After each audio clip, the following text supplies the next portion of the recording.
Please welcome Tim Tebow. Thanks, guys. Thank you.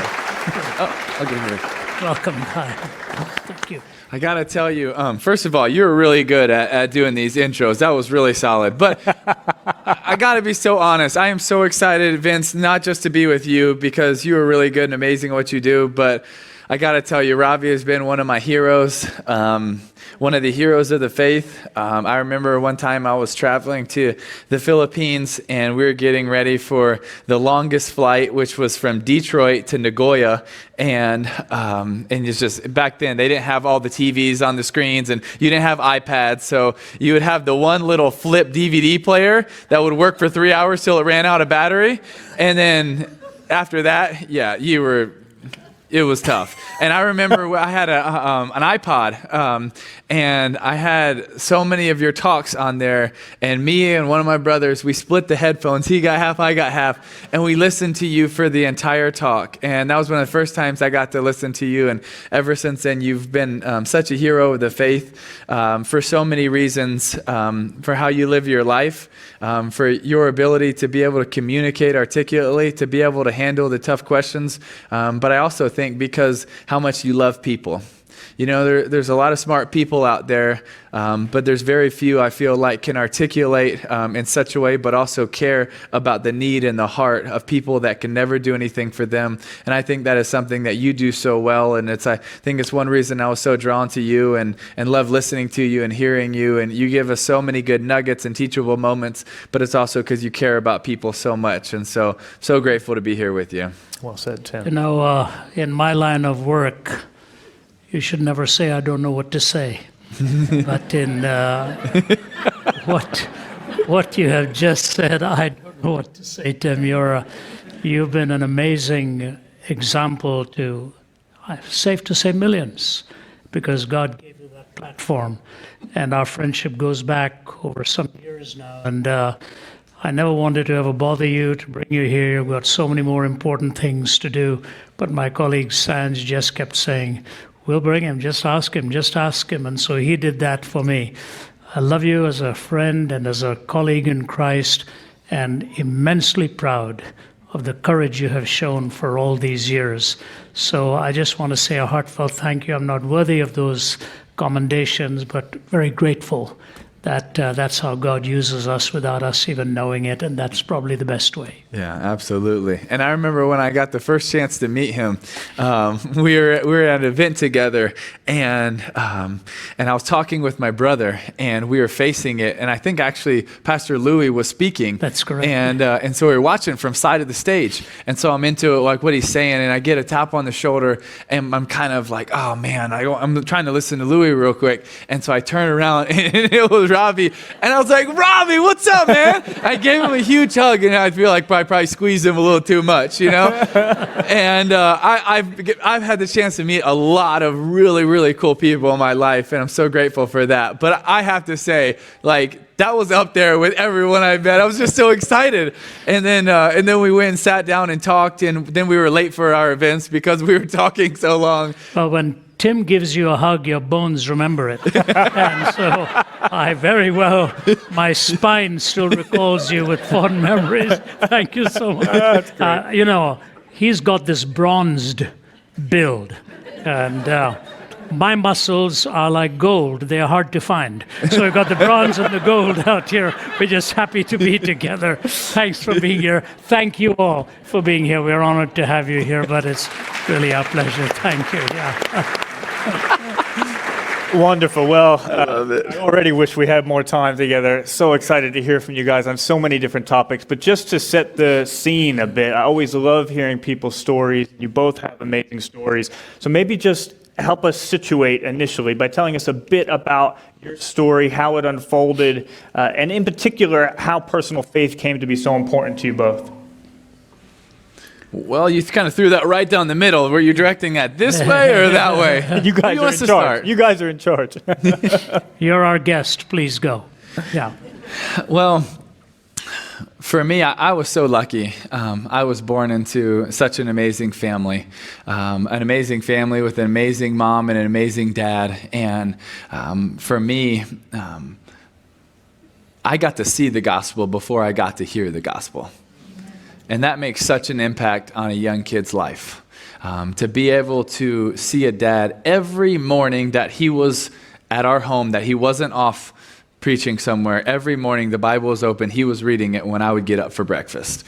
And it made such an impact on my life, because then we would get to parts about giving and helping and why it's important to be able to go out there and serve. I could see it match up with everything he did. And I would think, yeah, Dad, you do that all the time. You literally help people nonstop that can never do anything for you. And for my mom, it was to be able to see, would always say to us, sweetness of speech increases persuasiveness. And she would say, when you get upset and you want to talk back to someone, it's not going to help you. So learn to be nice and kind to them, because not only is that the right thing to do, but you're also going to get what you want more. And I got to see these two examples in front of me every day, and I went to church over and over and over again, and they would take us. We were that family. We would go Sunday morning, Sunday night, Wednesday night. There might even be something in between, the revival meeting or whatever. I mean, we were going to church. But honestly, that didn't have that big of an effect on me. It was something a lot of other people do, and I saw it, and you kind of turn off, and then I'd get bored and start reading the hymnal or something. But what made an effect on me was watching my dad every day. Was then hearing the gospel, and my parents at night would bring me over to my dad's big chair, and I'd get to sit on it with my dad, and then we'd read the Bible, and he would say, "Hey, Timmy, is this something that you want now?" And over again, I'd say, "No, Dad, no, I can't. I'm not going to make this choice yet." Wow. And then one of those nights, I was in my bed, and I couldn't sleep, and I was so scared because I finally truly realized the gravity of my own sin as a boy. And it hit me, man, I'm a sinner and I need a Savior, because I've done a lot of wrong. And so that next morning, I got out of bed so early, and I ran to go see my mom, because my dad was out dealing with the chickens and the cows and stuff with my two older brothers. And I grabbed my mom and I said, "I got to ask Jesus to come into my heart right now." And she's like, "Can I go get your dad?" And I said, "No, I don't have time." Wow. And so we went to the couch, and I got on my knees, and I asked Jesus to come into my heart. And I totally believe at that moment I went from darkness to light. I was adopted into the family of God, and my eternity was sealed as a child of God and have a home in heaven. And then we got to go bring Dad in and celebrate. And obviously he was crying. Everybody was so excited. And then we went to Epcot to celebrate. And you know what brought me to Jesus? Well, it was not all the times that I went to church. It was all the times I got to see the gospel in my parents' life. And eventually I said, I don't have that. I want it. I need it. And the only person that can give it to me is Jesus. How old were you at that time? 6 years old. Wow. You remember it so clearly. It's amazing, when a child does it. Of course, that's what the Lord tells us. He asked us to be like little children, for us such is the kingdom of heaven. He didn't take a philosopher or a sophisticated convert. He took a child and placed him in the midst. My experience, Tim, was so different. And of course, you know Asia well now, because you're part and parcel of that culture. So often I hear you talk about it. I'm an Asian in my heart. And I'm an Indian in really, my soul is an Indian soul. And India produced more religions than any other nation on the face of the earth. Hinduism is from there, Buddhism is from there, Sikhism is from there, Jainism is from there. And as I've often said, if India and Pakistan had not separated, it would be the largest Islamic nation in the world as well, although Islam was born more in the Middle East. But to me, I saw so fascinating you say that about going to church and all of that. When you're a skeptic and not in tune, even the best words just go over your head. You're not interested in listening. And I was going to a high church, which was even more elusive to my understanding, the Old English, the King James English. And I was in love with cricket. So my goal was on Sunday morning is the only day of the week we could play our matches for school or whatever. I'd just wait to get on the cricket field and play. But the Lord was on my trail. he knew what I needed more than anything else. And at the age of 17, when I tried to take my own life, many of you know my story. It was literally on that bed of suicide, you're lying on your back and staring at the ceiling and recognizing what a mess you have made of everything, living and even dying. And I loved my mother very dearly, because if it weren't for her, I would not even have made it that far. And to know your mother is by your bedside and grieving why you have reached this stage was incomprehensible to me then. But the hound of heaven pursued me, and a Bible was brought to me. The Word of God is sharper than any two-edged sword. It penetrates to what seems impenetrable, divides what seems indivisible, and between my own search and the answers of God, with nobody there to explain it to me. Just think about that. But the verse of Scripture, Jesus saying, "Because I live, you also shall live." At that moment, I made my commitment to Jesus Christ, age 17, 56 years ago. And little dreaming and wondering, what God would have me do with my life. If you told me then that one day I'd be preaching the gospel and one day I'd be dialoguing with skeptics, I would have really wanted to have you admitted somewhere, because that was the farthest thing from my mind. But that's the pattern God has, doesn't he? He brings you to places you never dreamed of. Actually, Ravi, I was at a shelter maybe like 3 weeks ago, and I'll leave it unnamed, but it was a lot of men and women who have either tried to commit suicide or have overdosed or have been going through a really tough time. And the shelter brings them in and loves them, helps bring them back to society. And I had the chance to get up and share. And one of the things that I shared was your story, because so many of them could relate to what you went through. And first I didn't use your name, but I was sharing about your story, and then I was sharing about the guy that dropped off the Bible so that you had a Bible to read. And I was saying, no matter where you are in your life or the things that you've been going through or where God's taken you, this was someone, and I mentioned your name, that in a bed of suicide, he would have never thought that God would use him to be able to do this. And you might not think that God could use me because I'm inadequate. I can't do that. I tried to commit suicide. I did this. How can God use me? Well, the coolest thing is that God uses flawed people that have messed up. And if we look at the Bible, most of the heroes are flawed people that messed up in big ways. But one of the things that's so cool is God uses flawed people because he gets the glory. He gets the glory when he uses someone that has messed up. And then also he uses those mess ups in our life to strengthen us, to give us perseverance, to give us determination, to let us know where we've come from and where we're going. And in that sanctification process, and to be able to share your story that, and maybe you might feel like, I don't know how to articulate the gospel. Well, guess what? That guy that dropped off the Bible, he might have felt the same way. But he found something to do, and there's something you can do. There's a ministry you can do. There is something you can do to make a difference. That could be the guy dropping off the Bible, or it could be the guy that's going to be the next great evangelist. But either way, there's something you can do. And it was so fun being able to share your story, because every single person in that room could relate. They had been in that bed. They had been in that place. They had been in that place of despair where they thought, there's no hope. There's nothing I can do. Why am I even here? And then they find out that God does have a purpose and a plan for their life. And they're not an accident, but there's a reason that they're still here. And I'm so grateful for your story and the way that you tell it. And so then I can piggyback and tell it too. Well, your point, just to mention once again, if you go through the book of Genesis, basically three major characters other than Isaac, who's really sandwiched in there. But you've got Abraham, Jacob, and Joseph. All of them were dysfunctional families. They gave dysfunctional a norm. Everything seemed so. If you read the life of Joseph, everything could have gone wrong in his life.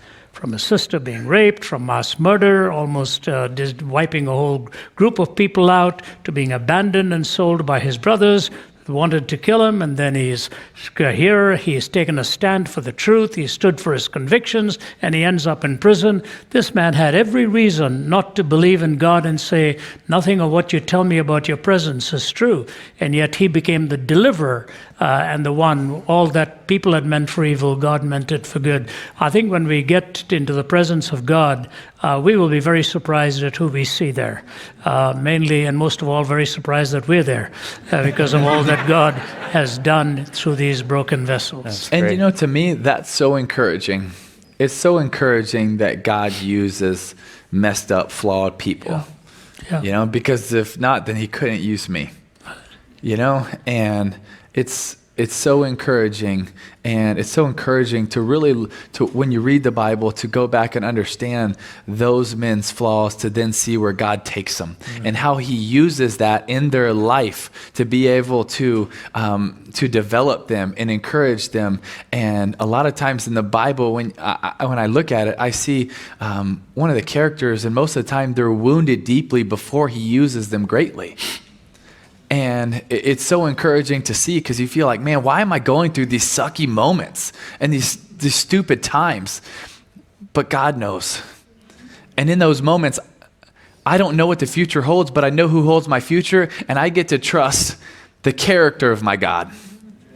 Because the character of my God is a God that gave his best, gave his son for me. So if he would give his son for me, is he going to try to punish me for no reason? No, but there is some plan or purpose for it that he wrote a long time ago. So when I can trust the character of my God, I can understand in those moments, you know what, I don't like this, but I don't have to like it. But I can try to find what God's doing in that moment and in that time. Good. I'm glad that you shared that, Tim, because sometimes people, feel once I accept Christ, if I accept Christ, it's this good God, now everything should be good. Everything should be smooth sailing. I'm not going to have any problems. But you guys you've walked the road of faith, and you know that that's not true even after you become a Christian. There might be deep struggles. Maybe you each could speak to a struggle that you've dealt with after you became a Christian. I'll throw this to you, Ravi, first, because Tim told me I got to throw my passes to someone, so I'm gonna throw this one. I'm gonna throw this one to Ravi first, to maybe speak about a struggle after you became a Christian. Yes, in fact, I'm trying to remember, you cover so much ground every week. In fact, I hope Tim will get a chance to tell you just what he's done today. He was in Atlanta in the morning, flew back to Knoxville for the afternoon, returned here to do this, and flying back to Knoxville and doing a show tomorrow, another football game and so on. He's young, but I'll tell you, it's still tiring. You just, when you wake up, you wonder whether you're in the body or out of the body. And in his case, it's a pretty big question when you wonder whether you're in the body or out of the body. But we do so much. And I think, your question actually, Vince, is far more complex than people will realize. You do, of course, face that. Because especially when your life is at a fast pace and you're not taking the discipline to do the most important things in your life every day, things suddenly come at you like a headwind, and you say, how did I end up in this situation? How did I make such and such a choice? Why did I do such and why did I say such and such to this person? Why was I so impatient with the person at the desk of the airline and so on? But the fact of the matter is, what Tim was talking about, I think Thornton Wilder, the author, said, in love's service, wounded soldiers serve the best. In love's service, wounded soldiers serve the best. And whom God will use greatly, somebody once said, he will also hurt deeply. That's not an intentional hurt to inflict pain, but that's because through your wounds, you will be able to minister to a society in a way that's not possible sometimes without you feeling the pain. My younger brother is a pain management doctor in Toronto. He's the chairman of the pain management department at McMaster University, a very prestigious position because it's a great school of medicine. He's lived with a lot of pain. My younger brother, a lot of pain. Physical pain, emotional pain, relational pain, and I've often wondered why he is so kind and why he is so good with his patients. At any hour of the night, he will respond. If I call him for anything, on behalf of anybody here, and he'll just say, give them my number, I'll help, I'll be ready to help. And I think the reason is he knows what pain feels like, and he knows what it is when you find the answer. So G.K. Chesterton's comment holds true. The problem with Christianity is not that it's been tried and found wanting, but that it's been found difficult and left untried. And I believe with all my heart that the Christian faith is a very, very difficult walk. It's not easy. You don't gravitate to it because of its ease. You gravitate to it because of its truth and your very implicit need. But I've lived through a lot of physical pain, a lot of emotional pain, and when I lost my mom in my 20s, that was very hard for me. She was the one who was sort of the bulwark in my life, and I was in my 20s, she was in her 50s. I didn't expect her to go so soon. So God takes you through those journeys and through those valleys. He himself was wounded for our transgressions, bruised for our iniquities, and by his stripes we are healed.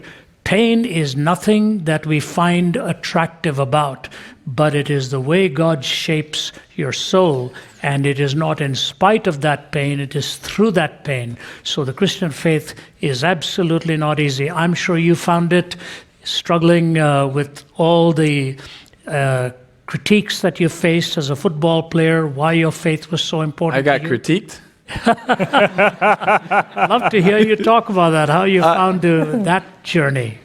You know, you were talking about pain, and one of the best people that I know is my oldest sister, Christy, and she's been a missionary overseas for many years now with her family, and they've had to go through a lot of hard times, sicknesses, deaths with people they work with. The culture and the society there does not always treat people the way they should. So a lot of bad stuff can happen to people around them, and it's really hard. And the one thing that she would always say to me to encourage me is, God will never waste your pain when it's given to him. He'll never waste your pain when it's given to him. But what is our call in that? Our call is to give it to him. You know, cast your burdens upon Jesus because he cares for you. Mm-hmm. But we have a decision to make. We have a choice. I can hold on to my pain. I can be bitter. I can be frustrated. I can be angry. Or I can say, you know what, God? You've taken me through this for a reason. I'm going to give you my pain. Do something with it. Use it in some way. Use it in my life. Use it in the people around me. Use it through me. Somehow use my pain. But when we give it to him, I totally believe that he's never going to waste it. He's going to use it in our life. It's going to turn that test into a testimony. And it's going to be something that is going to be so valuable. And it's going to be something that's going to help more people than the best times of your life. You know, I'm so grateful for some of the highs that I've been blessed to go through, and winning championships and a Heisman, and being able to be a first-round draft pick, and some of those really cool moments. But guess what? Very few people can relate to them. But most of the world could relate when I got cut or traded, or most of the country said, you're not good enough. You can't, you won't, you shouldn't. But you know, he gave me so much more of an ability to relate to people that I wrote a book called Shaken. And the publishers and so many people were like, no. You mean unshaken, right? They were like, when I came, I was walking like at 2:00 in the morning, and I was just, speaking verbally into my phone, and I record it because I'm not a writer. I just record it into my phone or something when I'm trying for books and stuff, and it just brought to my head, shaken. And so then I told my ghostwriter, and then we told my book agents, and then we told publishers, and every step of the way they're like, no, you mean unshaken, right? No. Because guess what? As a Christian, you're going to be shaken. There's going to be times in your life it feels like everything around you, including your faith, is being shaken. But in the midst of being shaken, who are we? Whose are we? What do we have to hold on to so that when we feel like everything's being shaken, I get to hold on to God's truth. I get to hold on to God's promises. Because John 16:33, one of my favorite verses, we can take heart. But that's also a choice we have to make. When everything's going bad, it's haywire, it feels like everything's shaken, guess what? I get to choose to hold on to God's promises. I get to choose to give him my pain. I get to choose to take heart, to take it. I'm going to take God's promises. I'm going to hold on to them. I'm going to say it over and over and over again. I'm going into a tough situation. I'm going to say the same thing over and over and over again. I would do that sometimes in games. I remember one game I was playing, I quoted Proverbs nonstop. Trust in the Lord with all your heart. Do not lean on your own understanding, but in all your ways acknowledge him, and he will direct your paths. But I tweaked it. Trust in the Lord in all your ways, but do not lean on your own athletic ability. In all your ways, acknowledge him, and he'll direct your paths. I kept saying it over and over and over. Even teammates would come up and be like, well, dude, what are you quoting? But I kept saying it because, for me, there was so much pressure, there was so much stress. It was so much on you that, I was just calling out to God. I was just trying to take heart. I was just trying to hold on to his promises that I wasn't alone. God's not like, oh, guess what? I'm with you in the good times, but hey, I'll see you later when you get into the bad. No, he's there. He's there. And, I was in prison yesterday sharing with inmates, and one of the cool things that I was sharing with them is they feel like, they're in these tough times, these hopeless times, and to be able to bring hope into a prison and sharing with them that God's not just on the outside. Like God can enter the prison too. He can enter the prison and you're here for murder, you're here for rape, you're here for all these bad things, but God can enter your life. He's not outside the cell. He wants to come in, just like he wants to come into your heart, and he wants to come into your life. And he wants to be able to take those heartaches, those bad times, even those bad decisions.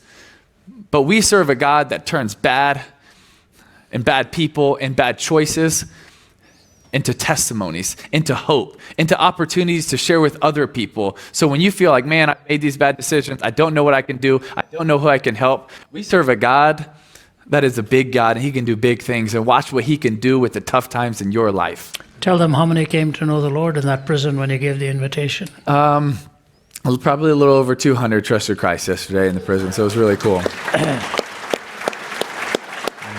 I would strongly recommend, if you haven't picked up Tim's book, Shaken, get a hold of it.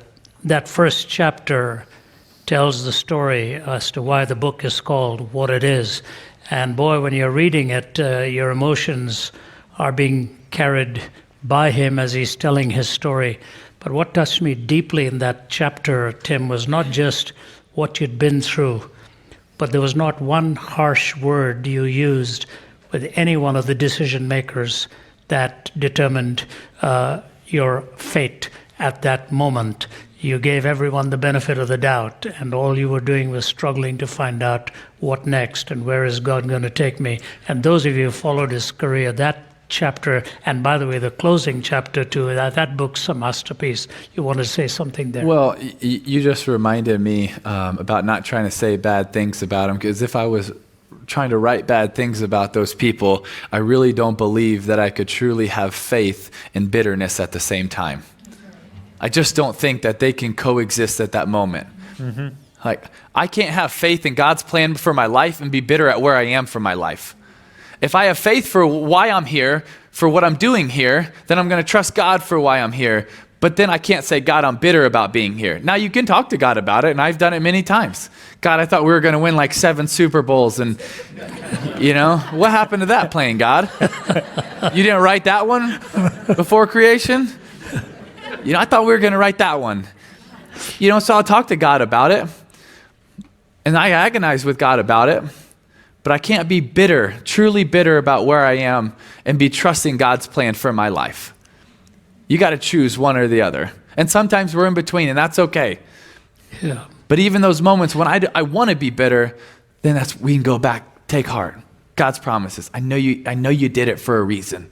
And you know what? They thought they were in control, but really you were in control.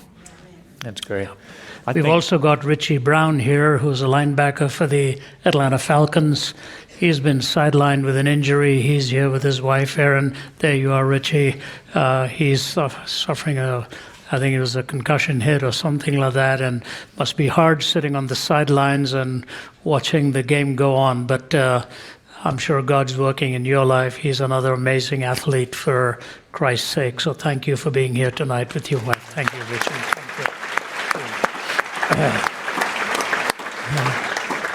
I want to talk a bit about disagreement, and I think that perspective you just shared speaks to it as well. But a couple weeks ago, you, Tim, and Stephen A. Smith, you disagreed on First Take about, some of you will know, about the Fair Pay to Play Act. No one's ever disagreed on that No show. one's never disagreed on that show. Yes, it's not unusual. Yeah. I was actually so encouraged by it. I mean, I thought you spoke so well. I thought you both engaged passionately but respectfully. And then afterwards, the way that Stephen vigorously defended you in light of some criticism that you received. Now, Ravi, in some ways you disagree for a living. You stand up and you're willing to let anybody speak a view that's different than your own and then engage in them. We live in a culture where, disagreement just almost always disintegrates into everything you don't want to see. You two have seemed to find a way to disagree constructively.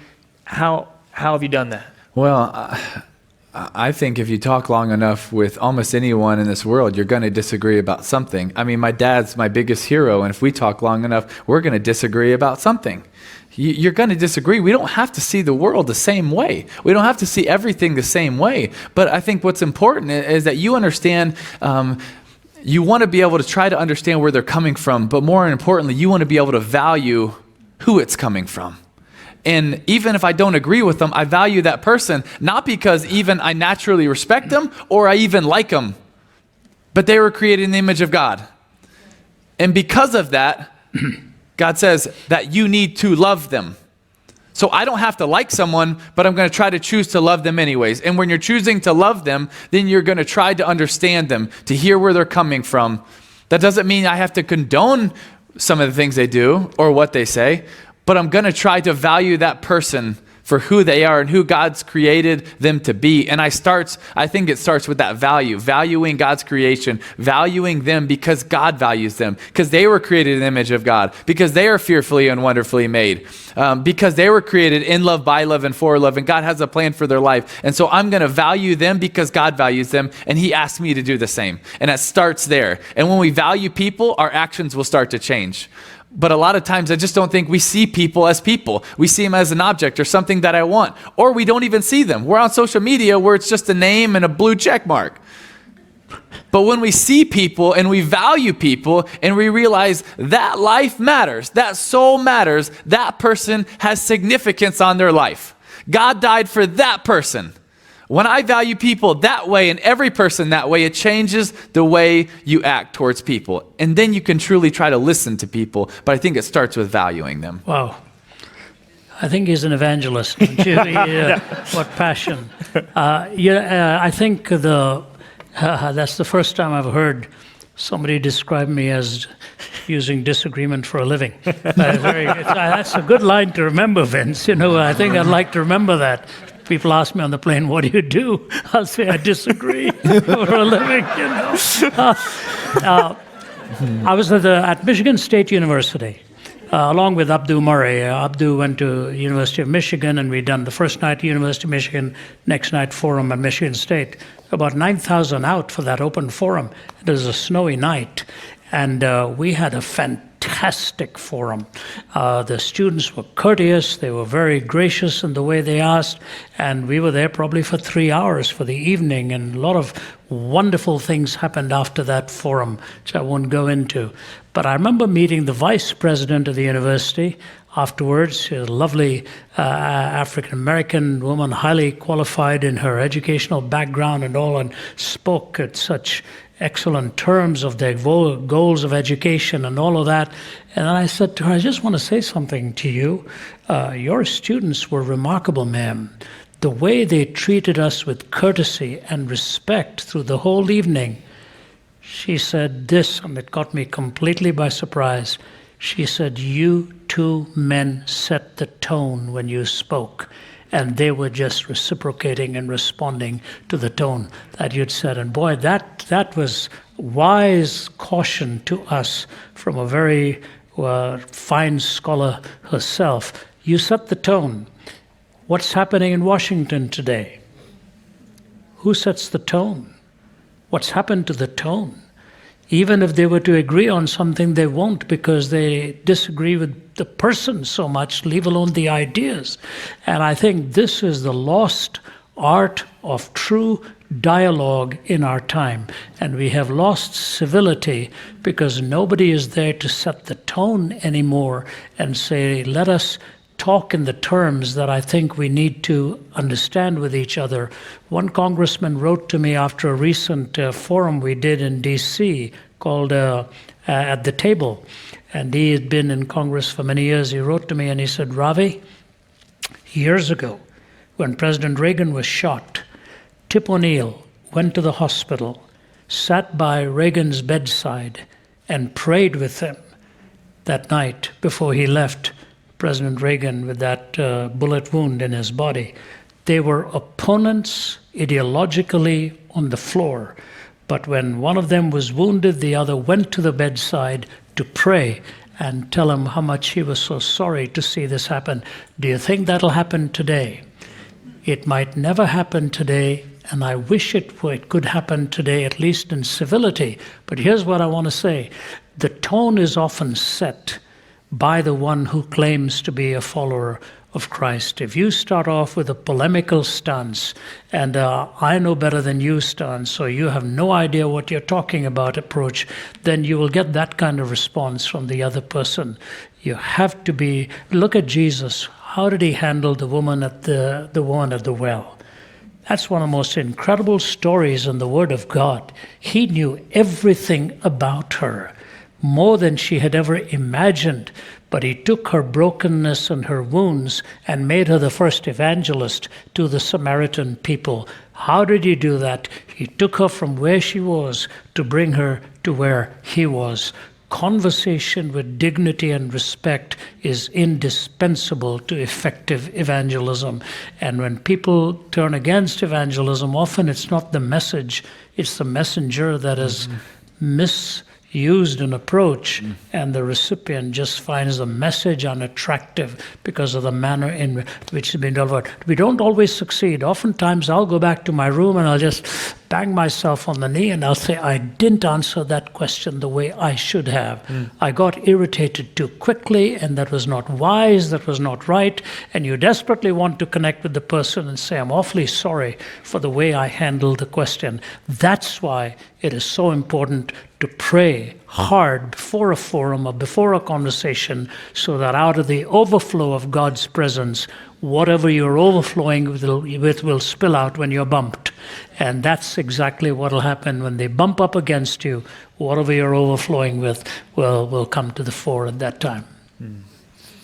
Being well known, both of you have had to deal with some public criticism at times. How do you deal with that? And if I gave you the floor here to speak to your critics, what would you say? I wouldn't say anything. I don't think you have to speak to your critics. I don't think that you have to address them. I don't think you need to. I don't think, why? For me, this has been a really tough subject. And it's always been really hard because, for my first memories, I've been such a people pleaser. I just, that's the way God made me. I like making people laugh, smile. I like people having fun around me. I like joyful people. I want to make other people's life better. That's just my nature. I like it. And so I want everybody to like me. But then really what God put on my heart, this was a long process of this, but what I come to realize is, wouldn't I rather have people respect me than like me? There's a lot of things that we could do where people are going to like you because you're fun and you're the life of the event and the party. But man, it's just going to be so much more impactful if they respect me. And one of my favorite quotes from Winston Churchill, I'll butcher it, but it's something like, if you have enemies good, it means you stood for something at least once in your life. And he wrote that in a really tough time where he had a lot of criticism. And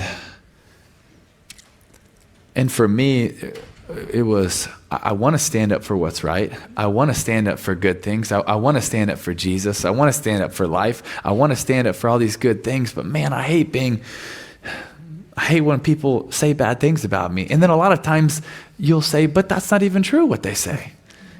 And it'll consume you. And if we let it, critics will consume us. And then if we let it, we'll let critics change our decisions. I'm not going to do this because I'm afraid of what they're going to say. I'm not going to write a book because of the people that are going to criticize what I've said. I'm not going to get up and speak because the people that are going to say, well, you're not very articulate. And so we change what we're going to do and we let them define our life. And so many times when I talk to young people is, we can't give them the right to define your life. Only God has the right to define your life. But we give critics the right to define us because we're so scared of what they're going to say. We're so scared of having people not like us. And I still deal with this. I still have to deal with this. From a couple weeks ago, you just mentioned about the first take thing. And I just shared my honest opinion about my love for the game and about how I would want to support student athletes. And it became the #1 trending thing in the world for a little while. And you know what? People were bashing me about it. And I even had death threats. People saying, put a bullet in him, over me just trying to illustrate my love for college football and how I thought we should take care of student athletes. It had nothing to do with anything else. And I just, for a few days, it totally zapped my joy. It totally zapped my joy. And I would ask God over and over again, God, please give me my joy back. Don't let this consume my thoughts and my heart. And I would think, gosh, but if they just knew my heart, if they knew where I was coming from, and in my head, I would try to explain it like they were listening, if they knew where I was coming from, because I wanted them to like me. And that can totally consume you. Your critics can consume you, but we can't give them the right. Only God has the right. And so it's another time I just got to give it to the Lord, and I can't let them define me. Well said. And I know you've faced the brunt of it, Tim, and you've done it very, very well. Let me try and dissect it a bit in the way we as speakers have to face this. I have differentiated between an attack vis-a-vis a criticism. If somebody attacks you, a personal attack, a vicious attack, that actually tells you more about the person than it does about the one they're attacking. And one of the things I learned from observing Billy Graham for years is he never, ever responded to personal attacks. And he faced a lot of personal attacks. If you even go back and start reading things that was said when he went to England in the 50s and the way they started attacking his intellect, that he was unfit to be defending this kind. They challenged him with all kinds of sophisticated philosophers. And he said, I'm not a philosopher. I don't want to get into that. Oh, the newspapers railed against him and all kinds of personal attacks. So you have to differentiate between a personal attack and a criticism. And personal attacks, we just, as speakers, we learn never to respond because you just realize the Bible tells you not to answer a fool according to his folly, and you leave that. Criticism as a speaker is a bit tough because you want to know for sure whether the criticism is legitimate or not. And so I divide that again into two categories. If I know the person and I respect the person, then I take that criticism very seriously because it could be a doctrinal issue. It could be what you're preaching and what you're saying is not right, and they are criticizing what you've said.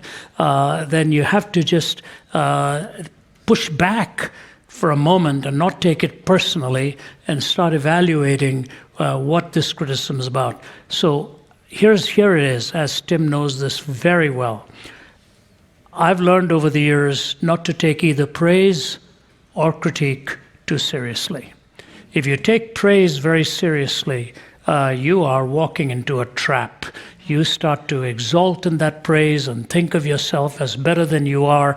I'm grateful for the praise, I'm grateful for the encouragement, but I never take it too seriously because I know my frailties, I know where the risks are to stumble, I know that even my voice every day I can never take for granted. It's not a strong voice.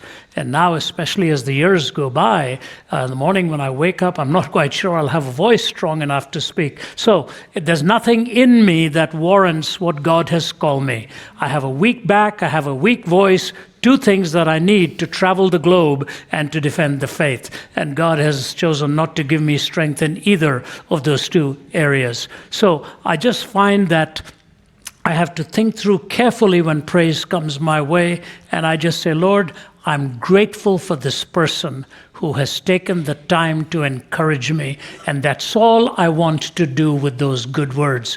Be encouraged that you are ministering to people and that you're touching somebody's life. Tim has an incredible story in the last chapter of his book, Shaken. Maybe before the evening is over, if you would share that about the woman who came and held up a child. One of the most moving stories I've ever read. But I just take praise with a desire to be encouraged, nothing more than that, because God can take the gift away. We choose just say, be encouraged that somebody's life has been touched by yours. As for criticism, I take criticism very seriously if I know the person well and respect them.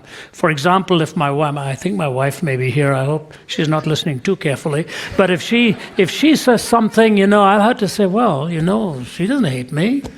She wants me to listen to this very, very carefully. So, you have that kind of struggle as a speaker, and critics you will always have. You always have them. What is Roosevelt said, the critic is always there, but generally, oftentimes, they come from somebody who's never been in the battle, never been in the thick of it. I used a little illustration for this month being honor by the pastor month type of focus for October. The story is told of a veteran in the war, and a younger man standing next to him saw the veteran shaking with a weapon in his hand, and he said, "You're afraid, aren't you?" He said to the older man, and he said, "Yes, son, and if you were half as afraid as I am, you would have left a long time ago." And what he was trying to say is, it's not that I am afraid, I'm still here, and I'm going to keep battling it out, even though these fears may come and stalk. So if somebody loves you, somebody cares for you, and respectfully shares something, then one has to take it seriously. The bellwether type, well, I don't like this guy, so I'm going to criticize his sermon, criticize his illustration. They're always there. So my advice is, don't take either your praise or your criticism too seriously. Give the praise to God and put the criticism down to a weak DNA, and someday you can move on to it. That's really encouraging, guys. I mean, if you give most people nowadays a platform and say, what would you say to your critics, you get a really different response, and people are excited to jump at the chance to be critical in return. That's a really encouraging response. That's a great answer. You don't know explanations to everybody. That's right. I want to invite you guys to ask a question of each other. Maybe you can kick us off, Tim, by asking Ravi a question of your choosing. And put me on the spot with this one. That's really good. I would say, Ravi, you've flown all over the world, and you've been at so many big events, and you've shared in so many awesome arenas where so many people are watching. Would there ever be a time where you're going into an event where it's big, and that God could use it to affect so many people, but you don't feel right spiritually or emotionally leading up to it? And you just got it would never happen to you, but a fight with your wife or your family or something's going on, and then you're trying to take that, block it out, and then walk on stage and try to tell other people about how amazing the Lord is. And then how do you balance that when you're dealing with certain things that you want to be honest and vulnerable, but then you don't want to be able to also say certain things about too much personal stuff? And how would you battle that? And then how would you try to cope to still try to share Jesus with people? That's a great question, and obviously comes from an experienced man who has had that kind of two things. I was talking to a group of rock musicians once. I look like a rock musician. I don't know why they like me, but I'm very honored that they do. And I looked at them and I said, what do you do with your life the morning after a great concert? And they just looked at me, the 3 or 4 guys sitting, we were in New York, and they said, man, oh man, nobody's ever asked us that question before. He said, and we know why you're asking it. Because that adrenaline stops getting pumped the morning after, and you just feel like you've been body slammed, and the night is over, the event was great, but you're left sort of empty. Mm-hmm. And we all know that feeling, and we had a great conversation after that. So what I felt, Tim, is people don't realize how real what you have asked is actually part of our lives. I was in a country 2 weeks ago, I won't name which country, But my interpreter was a very well-known person, and he had interpreted for kings and for leaders when they came to his land. And I'd gone through the whole message with him. They say he's brilliant in his interpretation, as he was that night. So I finished and I said, let's pray for the message. He said, before you do that, please pray for me. He said, I'm not up to it tonight. He said, I'm really hurting. I'm really hurting deep inside, and I'm going through a very tough time in my life right now. I can't tell you what it is, Mr. Zacharias. He said, will you please pray for me? And so I reached out, held his arm, and I was praying for him. He was shaking as I was praying for him. And I just thought, I don't know what he's going through. But what he had to do was get on top of that platform and deliver with unction and anointing, because it's his calling. He had to set aside his private pain. And so we go through that sometimes. You don't feel you're up to the task on that particular day. So all I say to the Lord when I do that is, this battle is yours. And I don't know why you have chosen such an unfit instrument tonight of all nights. But I cannot allow the truth of this message to be overridden by my self-issues right now. You have the power to override it. Will you just give me the right words and the right attitude? Because it's not their fault as to what I'm feeling like today. I want you to win this one, Lord, for your name's sake. And it happens very often, to much more than we'd like to, but I just feel the calling is so high and so real, and the message is so valuable that you simply cannot allow the moment to steal that thunder. And so that would be my answer, and I think I just leave it entirely in God's hand. Does it always work out the way you'd like it to? No, but more often than not it does. When it doesn't work out, it's when you're overconfident yourself and you say, I feel great tonight. This is a great talk that we've put together here. I've walked away from that saying, what on earth went wrong today? I thought I had it all together. So it's better to be limping than to think you're full-blooded strong for the event. Ravi, in 2007, I was blessed to win the Heisman Trophy, and right after our season ended, about 4 or 5 weeks later, I had the chance to fly to Thailand, and a missionary organization was having their conference, and they were flying all their missionaries from all over the world to Thailand, and they invited me to come speak to them. And so I think I was maybe just 20 at the time, and I'm flying to speak to these missionaries.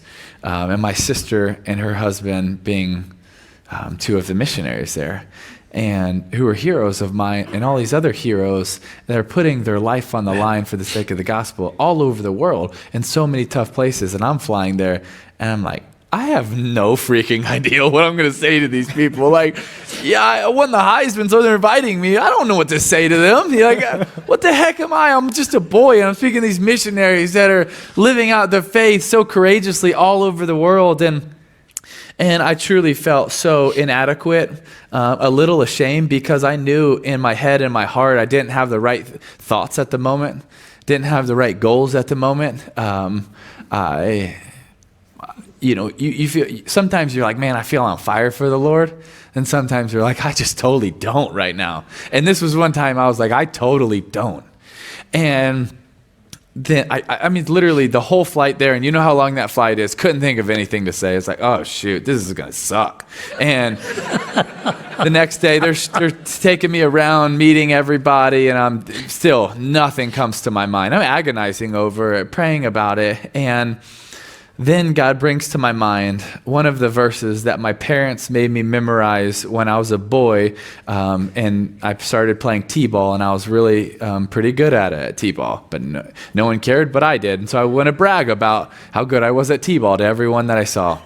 And so before I was allowed to play another game, they made me memorize different scripture verses, but especially one of them. The greatest among you will be a servant. Whoever humbles himself will be exalted. Whoever exalts himself will be humbled. And so this is literally, I'm sitting at the table, and they're getting ready to introduce me. And so I walk on stage, and I didn't have a lot to tell these missionaries. I just respected them too much to think that I could speak to them. So what I did was I just shared that verse. The greatest among you will be a servant. Whoever exalts himself will be humbled. Whoever humbles himself will be exalted. And I just want you to know, as missionaries all over the world doesn't exalt you. They just exalted me and gave me a Heisman Trophy. But if the world could see you through God's eyes, you would be the ones winning the Heisman Trophy, not me. For what you're doing. And you're the greatest, not me. You're the greatest because you chose to serve. And when I left that, I just felt like, man, God gave me something to encourage them with, a nugget. And I had no idea what to say. And I just felt so stupid going into it. Like, what am I going to tell these guys? And it was just such a cool reminder that, God will give you something to do. It will give you somewhat of an encouragement. And it was just so encouraging in that moment when I felt like I'm not on fire for the Lord. I don't know what to tell them, but it was like, oh, God gave me something to come through for them. And it was just so encouraging in those moments how God can come through for you in the times like that as well. Yeah, that's great. Well, I've watched you from a distance over the years. I used to watch a lot of sports in my younger days, and then traveling and speaking in different time zones, I just followed the charts and the results more. And if you travel with the younger guys, they'll tell you the scores anyhow, so they keep me informed. But I always admired how you never flinched from your primary love. That was incredible, what the things that you were known for. Very few of us would have had that kind of courage and would have rationalized the opportunities away. You never seemed to flinch at that. You knew what you were doing. You knew why you were doing it. Tim, before I went into the ministry, I used to work in the hospitality industry. I worked in hotels and was training for a career in hotels. I still live in hotels, but on the right side of it now. But I noticed the life in a hotel at night when I was working at it. I was only 20 years old when I started. I was not even supposed to be in a licensed area because I had to be 21 in Canada. So I waited and then got my job there at night. I found many things that made me terribly uncomfortable. And I thought to myself, how am I going to weather all this stuff? I lead in with that, and a baseball player in town whom I know well, I won't name him, he played for only 2 teams in his life, and the second team he played for, he lasted just 1 year. He left. He said, the locker room stuff was so horrible for me to hear, and I was coming to the end of my career anyway, and I said, I'm done, and he was ready to hang up his mitt at that point. How has it been for you? And I know Richie is there too. Must be a tough world in which to keep the jarring kinds of conversation. We hear about all the things that are talked about, and it's not exactly the King's English that is used most of the time. The linguistic strains that come in all the time. It's like watching a movie in the military. You say, can I really sit through this movie or not? How did you manage that? That's a really good question. I think a little bit goes back to what I was sharing about trying to be respected and earn that respect from my teammates. And I tried so hard for that, especially right when I got to the University of Florida. I was going to do anything possible to earn their respect, so they wouldn't look at me as this hotshot quarterback that's 5-star that's coming in that when you go to classes everyone's asking your autographs and you just got there. But what about the 340-pound defensive lineman that could literally crush me, but no one's asking for his autograph, and I have to earn his respect in front of all these people asking for my autograph, and I haven't played it down, and he's played in the biggest moments. And so it was so important to try to earn his respect. And I would literally do that in any way possible. First one there, the last one to leave. Even when we would get in the cold tub and everybody would get in the cold tub and they would be like, oh, it's so cold. And I would literally jump in the cold tub up to my neck and I would try not to even make a facial expression. And then I would do that long enough and they'd be like, dang, Tebow's crazy. Like, that dude's really crazy. Like, that white dude is off his rocker, Like, and I would do those little things to try to earn respect. And I started to get that over and over and over again, every day, plugging away. And then eventually you would have the opportunity to share with them. Eventually they would ask, why do you do that? And one of the things that I've always been so passionate about is every day we share the gospel, but every now and then we use words. You really share the gospel mostly with your actions. How you treat people, how you care about people, how much you care in whatever it is that you do. And my dad told me when I was 8 years old, he said, Timmy, if you love what you do, you're passionate about it, and you're willing to sacrifice, you will be different than everybody else. You will be special, you will be unique, and people will want to be around you. Because not many people do that. Every now and then they do. If you watch a highlight video, people get excited, motivated, and hype. But what happens when they get hit in the mouth? They lose their passion. My dad would keep reminding me, do you really love what you do? Are you passionate about it? And are you willing to sacrifice? And I would think about those things when it got to those really hard moments, when we're running 40-40s, or we're running every step in the stadium, or you're doing all those things, to remember that this is going to affect my testimony with every one of my teammates. It's not just what I say afterwards or when I go to FCA or Campus Crusade or those times. No, it's right now. It's in the dog days. It's in the hardest moments. Because as a football team, one thing I love is you get broken down. They literally, our goal with our strength coach, Mickey Marotti, was to break you down as much as you could be broken so that you could be built back stronger. And as a team, we would be broken down. So we'd do things as hard as we could, as much as we could, so you get broken down. And I had one teammate that came in and after me, and he was a super strong Christian. He went to every Campus Crusade, every FCA, and he was very vocal about it. But the thing about it was, he was one of the softest guys on our team. So we would have to do 10 pull-ups. He would do 6. Coach would say, how many did you do? He'd say, I did 10. He'd say, I just counted, you did 6. It would say run 40 yards, he would run 35 and then kind of pull up for the last 5. Say, why did you pull up? Why didn't you give it your all? My hamstring was sort of hurting.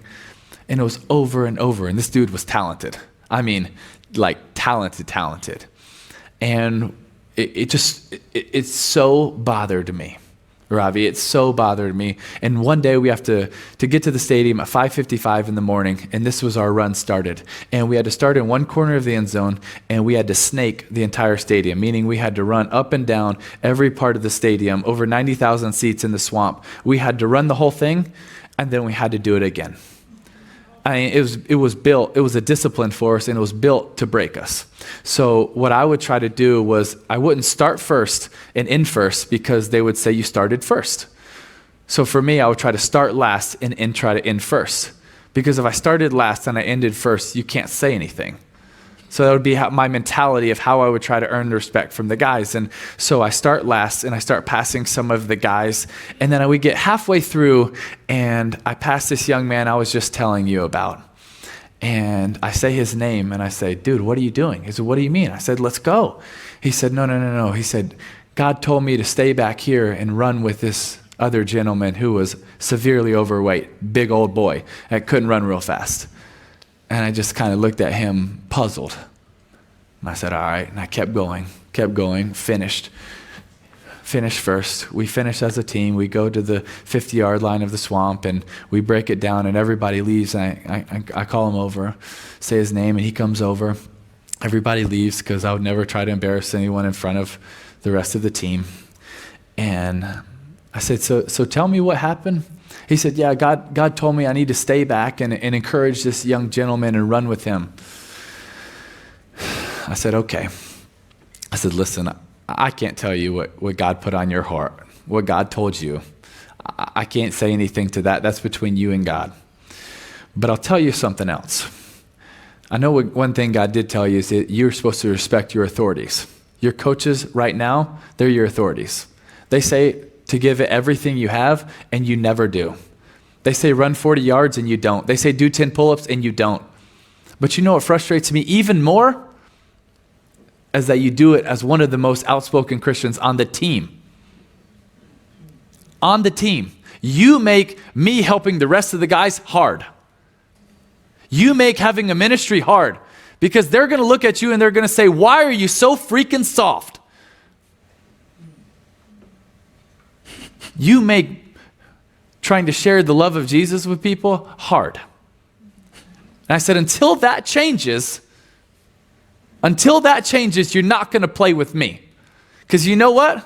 I'm the leader of the team, and Coach Meyer is going to listen to me. And when you change, when you become part of this team, meaning you work with us, you sweat with us, you bleed with us, then we're going to trust you. But right now, we don't. That goes for everyone. And until you do 10 pull-ups when we say 10 pull-ups, you're not going to play. And you know what? He never really did. Because it wasn't worth it to him to care about what he was doing. But every Tuesday, he was at FCA. Every Thursday, he was at Campus Crusade. Every time there's a praise and worship song, his hands were the first one up. And you know, I get that this is kind of a controversial story to tell, but it's true. And it drove me nuts. I even had one of the coaches come up to me and they said, hey, let me ask you a question. This is a dude that was so far from faith, you just like, as far as anyone's away from faith. And he goes, would more Christians work like him or like you? And you know, it was just so frustrating to me because not only was he so gifted, so talented, and he knew the truth and he knew Jesus, but it didn't mean enough for him to give it his all. It didn't mean enough for him to give it his all. And we're told, whatever our hand finds to do it with all our might. And in everything we do, we are sharing what we believe. And then when we get a chance to say it with our mouth and those two match up, now people are going to have a chance to listen to us. And I'm not saying that I was always the hardest worker, that I was the best worker. I'm not trying to share that. But gosh, dang it, did I try really hard to do that. To try to give it my all so that people could see something in it. Deeper than that. Or it wasn't just, I'm not just doing this because I want to be a great football player. I want to do this because I want it to be every area of my life because I want my life to matter. I want when people see me, they see that I love what I do. I'm passionate about it. I'm willing to sacrifice, not just because I want to have success on a football field, but because I want to say, thank you, God, for what you've given me. And when I don't work towards it, I'm really saying, God, you know what? I'm not very grateful because I'm not going to take advantage of it. I don't really care about the talents you gave me because if I did, I would multiply them. Or I can just bury it, like the parable. And to me, I thought he was burying it. Well, on that note, wow. I would never have fit into the team in that way. Great. You want me to go? Give me the floor. Yeah. Yes, you would have. No, unbelievable. You would have just been our chaplain. Probably so. I'm the water boy. Honored to be. But you know what Tim has said is the unspoken. That was a bad time to take a sip. Unspoken demands in our lives, and I travel with my travel associates. We have had several of them, 3-4 years at a time, and then almost all of them are still in the team here. And I'll tell you what, the temptation to be lazy is constant, especially in an itinerant life.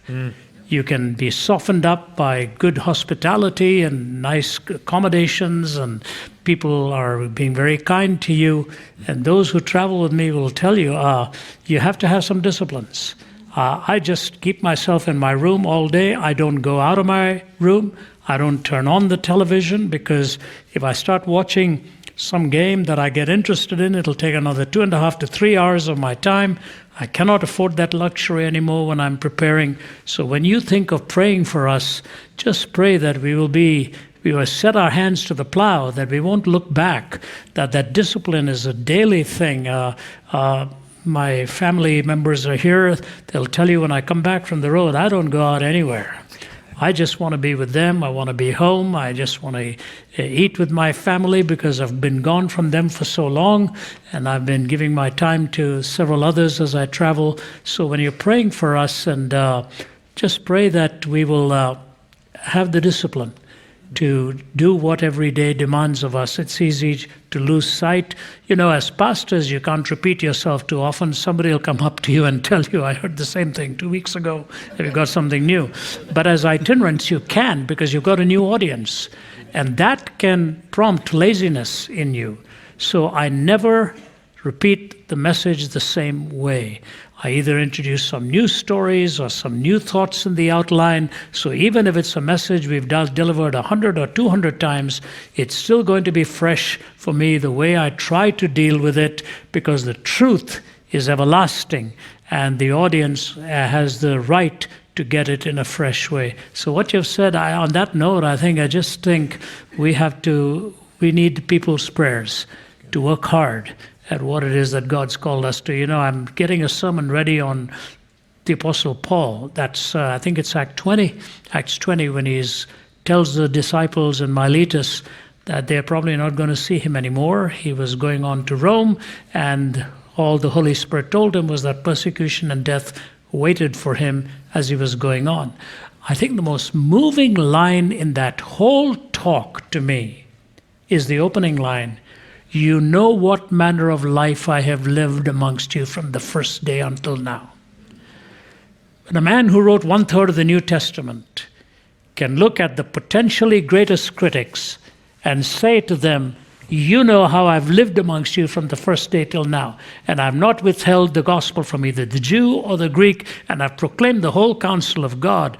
What an amazing conversion story, not just on the Damascus road, but on every road that he stepped on after that. So if we all took that calling so seriously, and if I could look at my team and say to them, "You know what manner of life I've lived from amongst you from the first day till now," I will feel my legacy is fulfilled. If I can't say that, I would just have to apologize to them for whatever way I failed them, because our calling is to be before it is to do. And in that sense, that's really what Tim is talking about here. You're talking about all of your faith here, but you're not being the person that your teammates are expecting you to be. Take life seriously in what it means. We are human beings, not human doings. We have to be first before we do. Well said. We're going to move into a time of your questions. So if you have a question, you're here in the audience, you can form a line right here in the front, in front of me. If you're watching online, instructions will come up on the screen, and you can submit your questions as well. As we make this transition, I have one more question. Ravi, you've been married for many years. Tim is engaged, so he needs some serious help. So what would you share with Tim on that front as we get ourselves ready for the questions to come? Take 2 cars to church. No.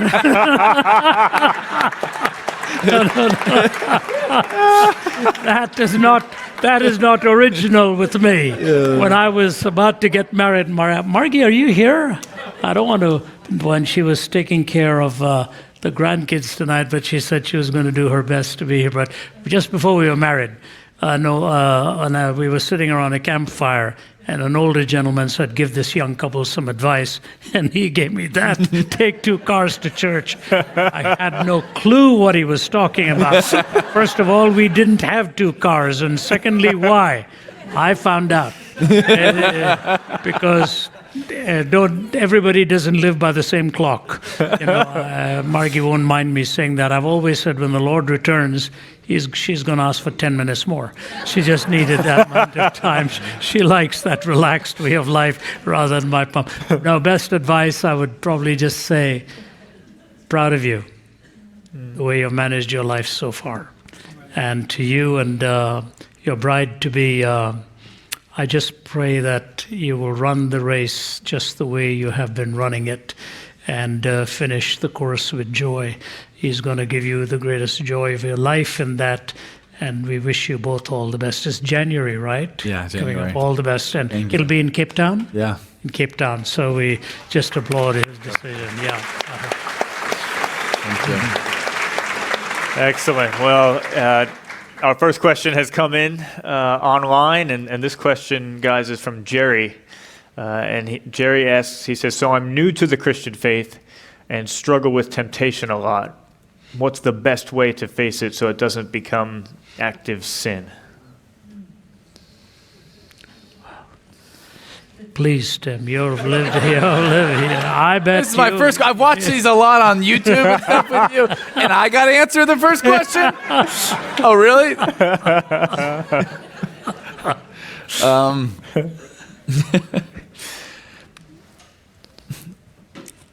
So I've always been an offensive guy. I've always played offense, and I like being on offense. And I mentioned earlier how much that we would be going to church growing up.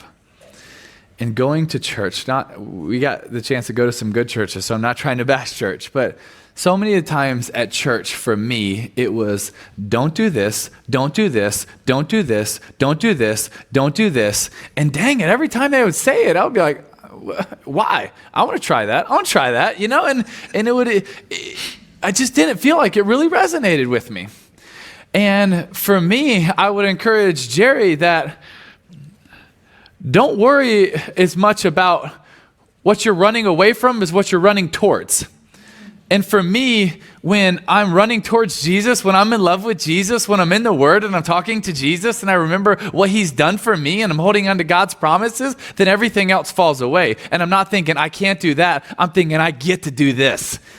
Amen. I get to walk with Jesus. I get to be in love with Him. I get to talk about Him. And it's amazing how the temptations that supernaturally it helps so much. Rather than making a list of things that I don't want to do, I'm going to make a list of, okay, I'm going to get in the Word. I want to pray about this. I want to go be able to help people. And it's amazing when you get involved in ministry, helping other people, how it is so fulfilling. It is such an incredible feeling that I don't think about what I can't do, what I don't want to do, what I don't get to do as a Christian. I don't get to do that. No, I don't even worry about that. Because this is so fulfilling when I'm running after Jesus. And I think that the Christian life should be more offense than defense. It's more of what I get to do. It's more of running this race because this race is incredible. I get to talk to the God of this universe every day. I get to fall more in love with Him. I get to help people. I get to love people. I get to do all these things versus I don't get to do this. And I can't do this. And I would encourage Jerry to make a list of all you get to do. And how in love you are with Jesus and how thankful you are for every day. And let's be aggressive.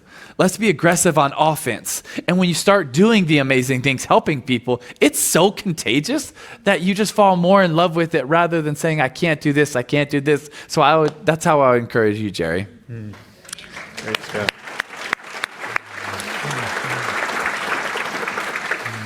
I wouldn't add anything to that. That's beautifully said. I love that. I love that. Pursuing Christ. It makes me think of resist the devil and he will flee from you. He does the fleeing. We don't need to do the fleeing because we can play offense.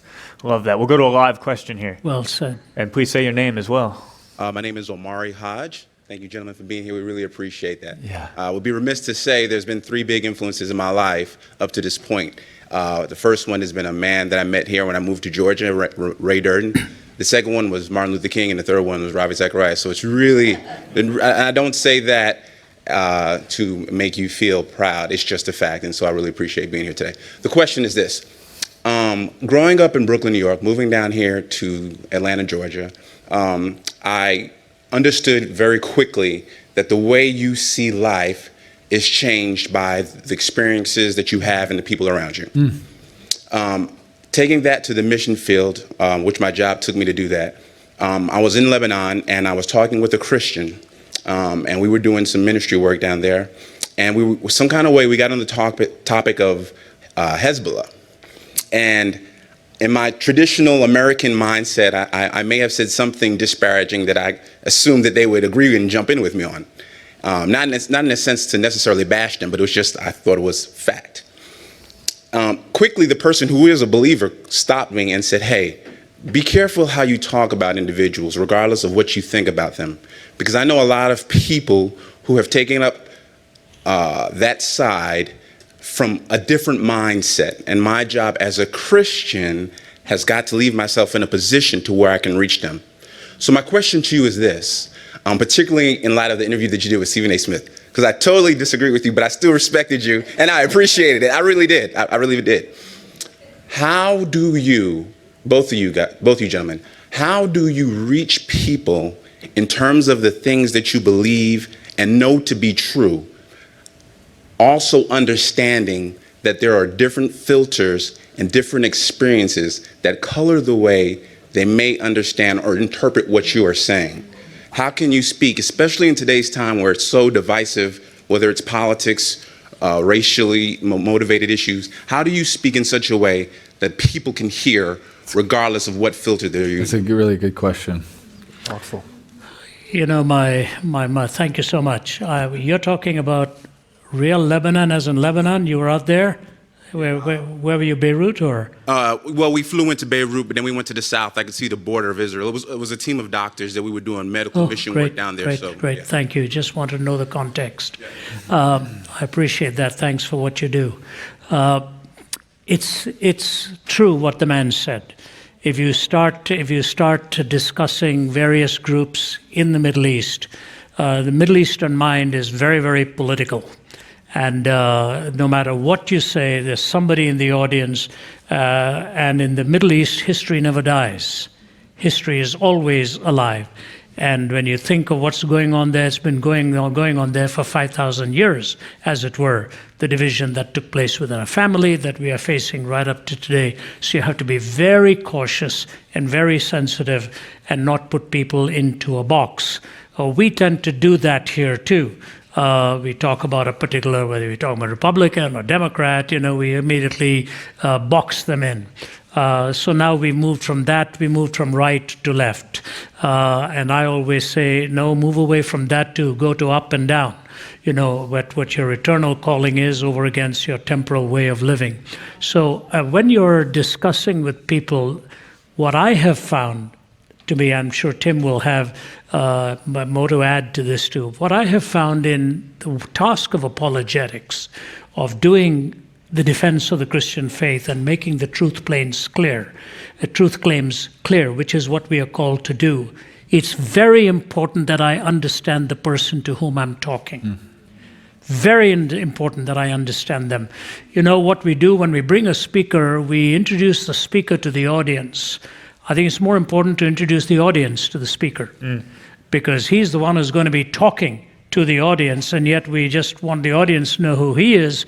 We've not told him how the people are, how they think. My research assistant is here, and Danielle, she's been with me for 25 years. Whenever I go to any university, she'll have a whole folder for me on the faculty members who teach there, what their philosophies are, what the books are that they have written, what the prevailing worldview is, what are the issues being debated on the campus at that point, what happened to the previous speakers, and all of these things. She'll give me a big folder. When I arrive there, her goal is to help me understand my audience.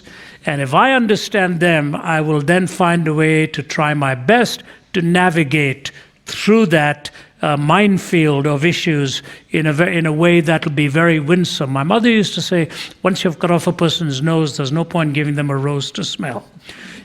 It's fascinating to me, Tim, to hear you describe your sister and brother-in-law's journey. We had the privilege of having breakfast with them. Since you didn't choose to mention the country where they were, I won't either.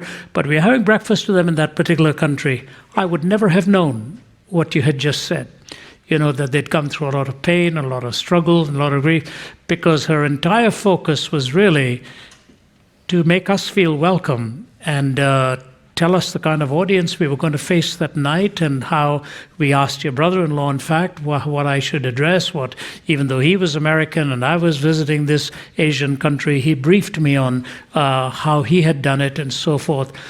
Critical to understand your audience.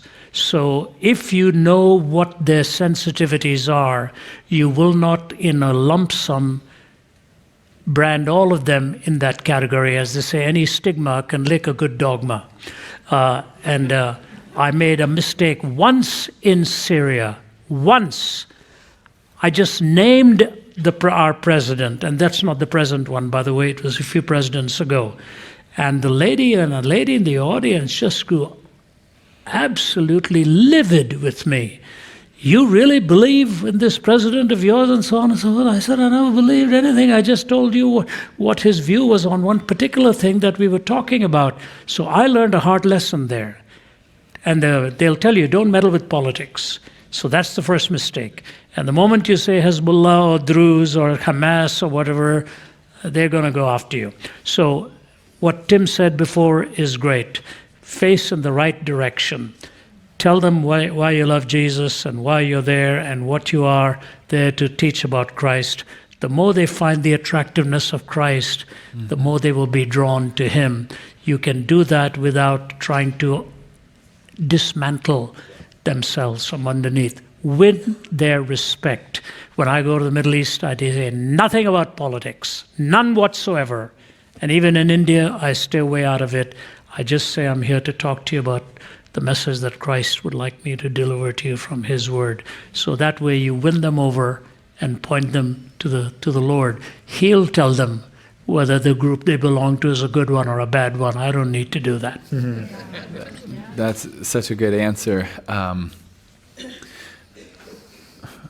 For me, I'm so grateful. I've been in so many different places, so many different countries to see so many different perspectives. And you know what? If you try to go at someone's perspective, it is so hard to change. Yeah. It is so hard to try to say, no, don't see the world that way. See the world this way. So to be honest, I don't even try to go at someone's perspective on life. And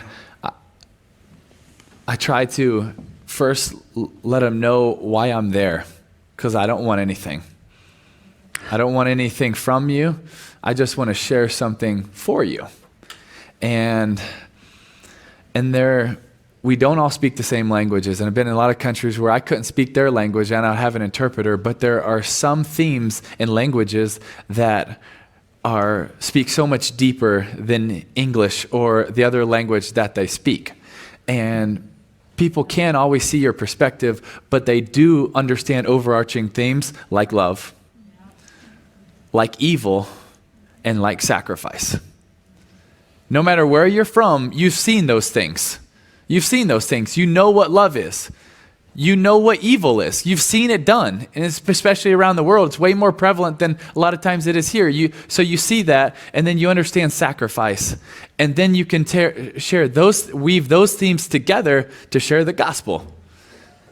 And one of the first ways that really hit me was when I was 15 years old and we were in the Philippines and we go into a prison, and it was me and one of my brothers, Peter, and we go into this prison, and it's not like the prison I was in yesterday.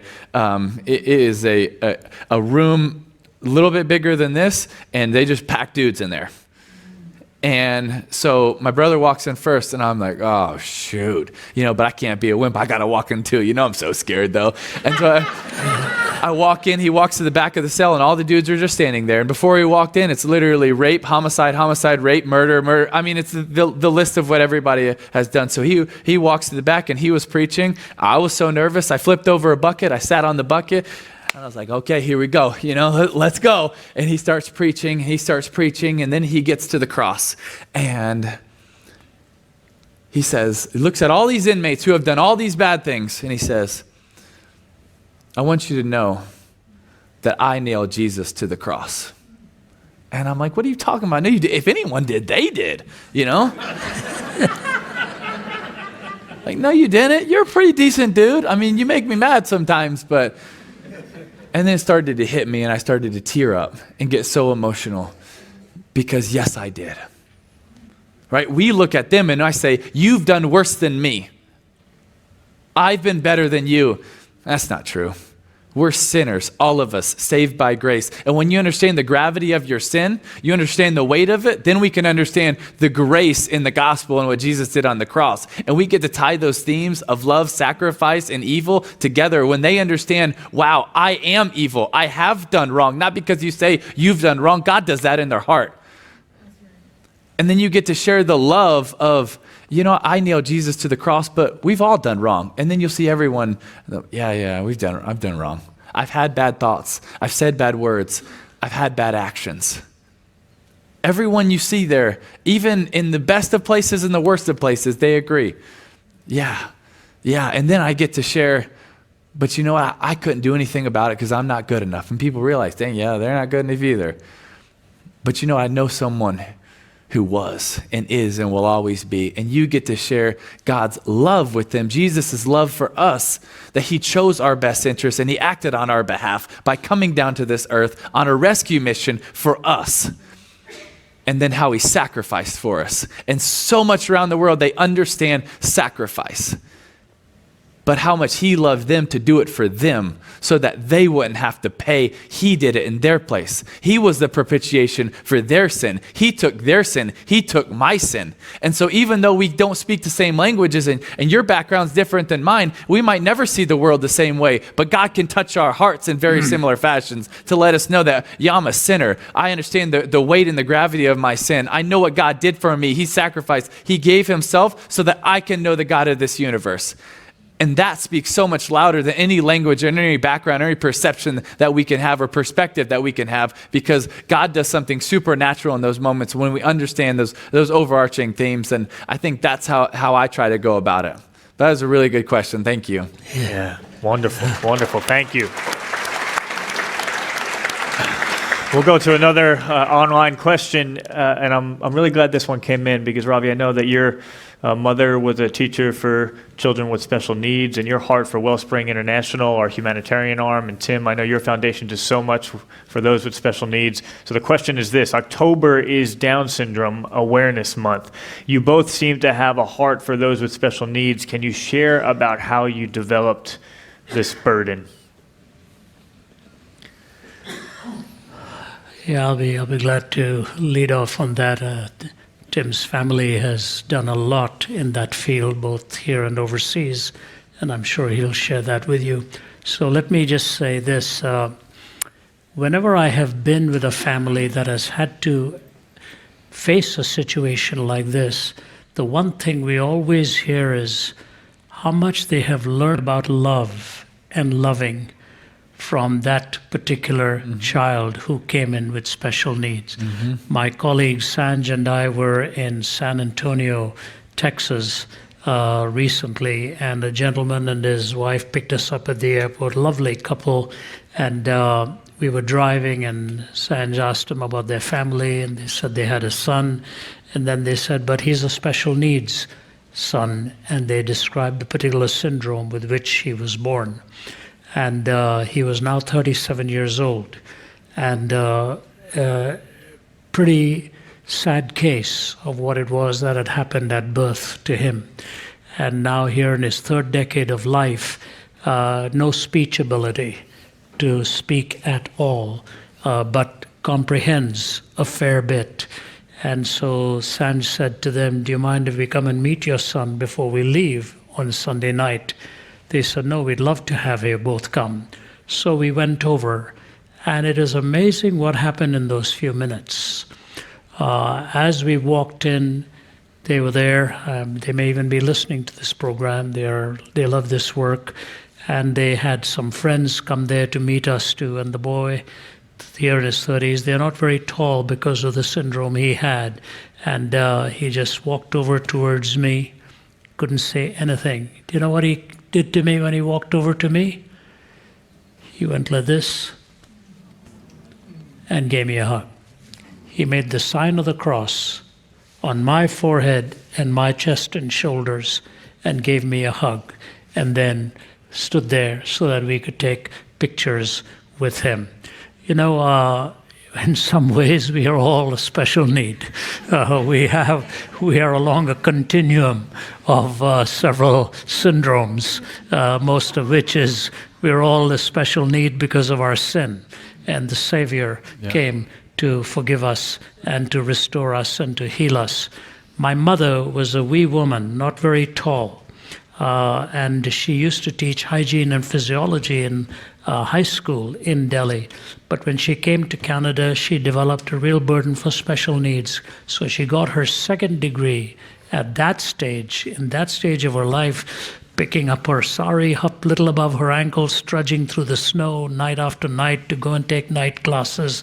And then she developed a real burden to teach special needs children. at her funeral, to see their faces was something I will never, ever forget, the tears. Let me give you one illustration. I used to love watching hockey. You can't escape watching hockey in Canada. You're culturally a misfit if you don't like hockey in Canada. It's Wednesday nights and Saturday nights was hockey night in Canada.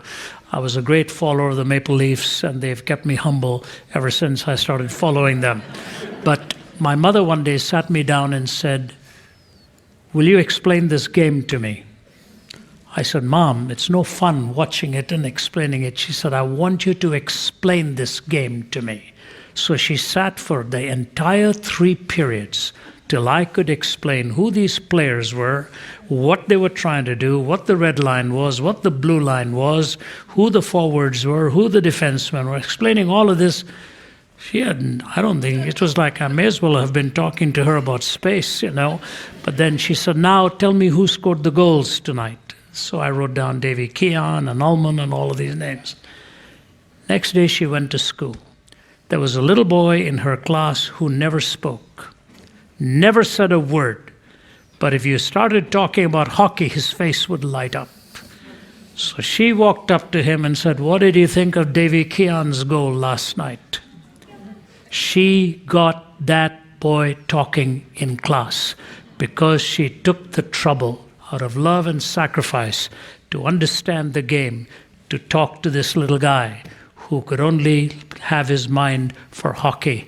That kind of commitment to draw out a person is what I grew up under, watching a mother who turned lives around because she cared so much for them in their situation. I think when we stand before the Lord, amongst the teachers that will be the most rewarded in the presence of our Lord, for those who cared for the weakest amongst us and those that we considered somehow less than what we had, but God had poured more of his love into their hearts than sometimes we will see in very normal people. It's a world of love and a world of need. We all have needs. Some are special, but God calls us to meet those needs because we love the person for who they are, not for what they can or cannot do. That would be your question was, how did you develop this burden? By watching a mother who had that kind of life. And she died when she was only 57. But the funeral when her students found out that Mrs. Zacharias had died, unforgettable to see the emotion in their faces that they were not going to see her again. They knew how to love, even albeit in their very limited way.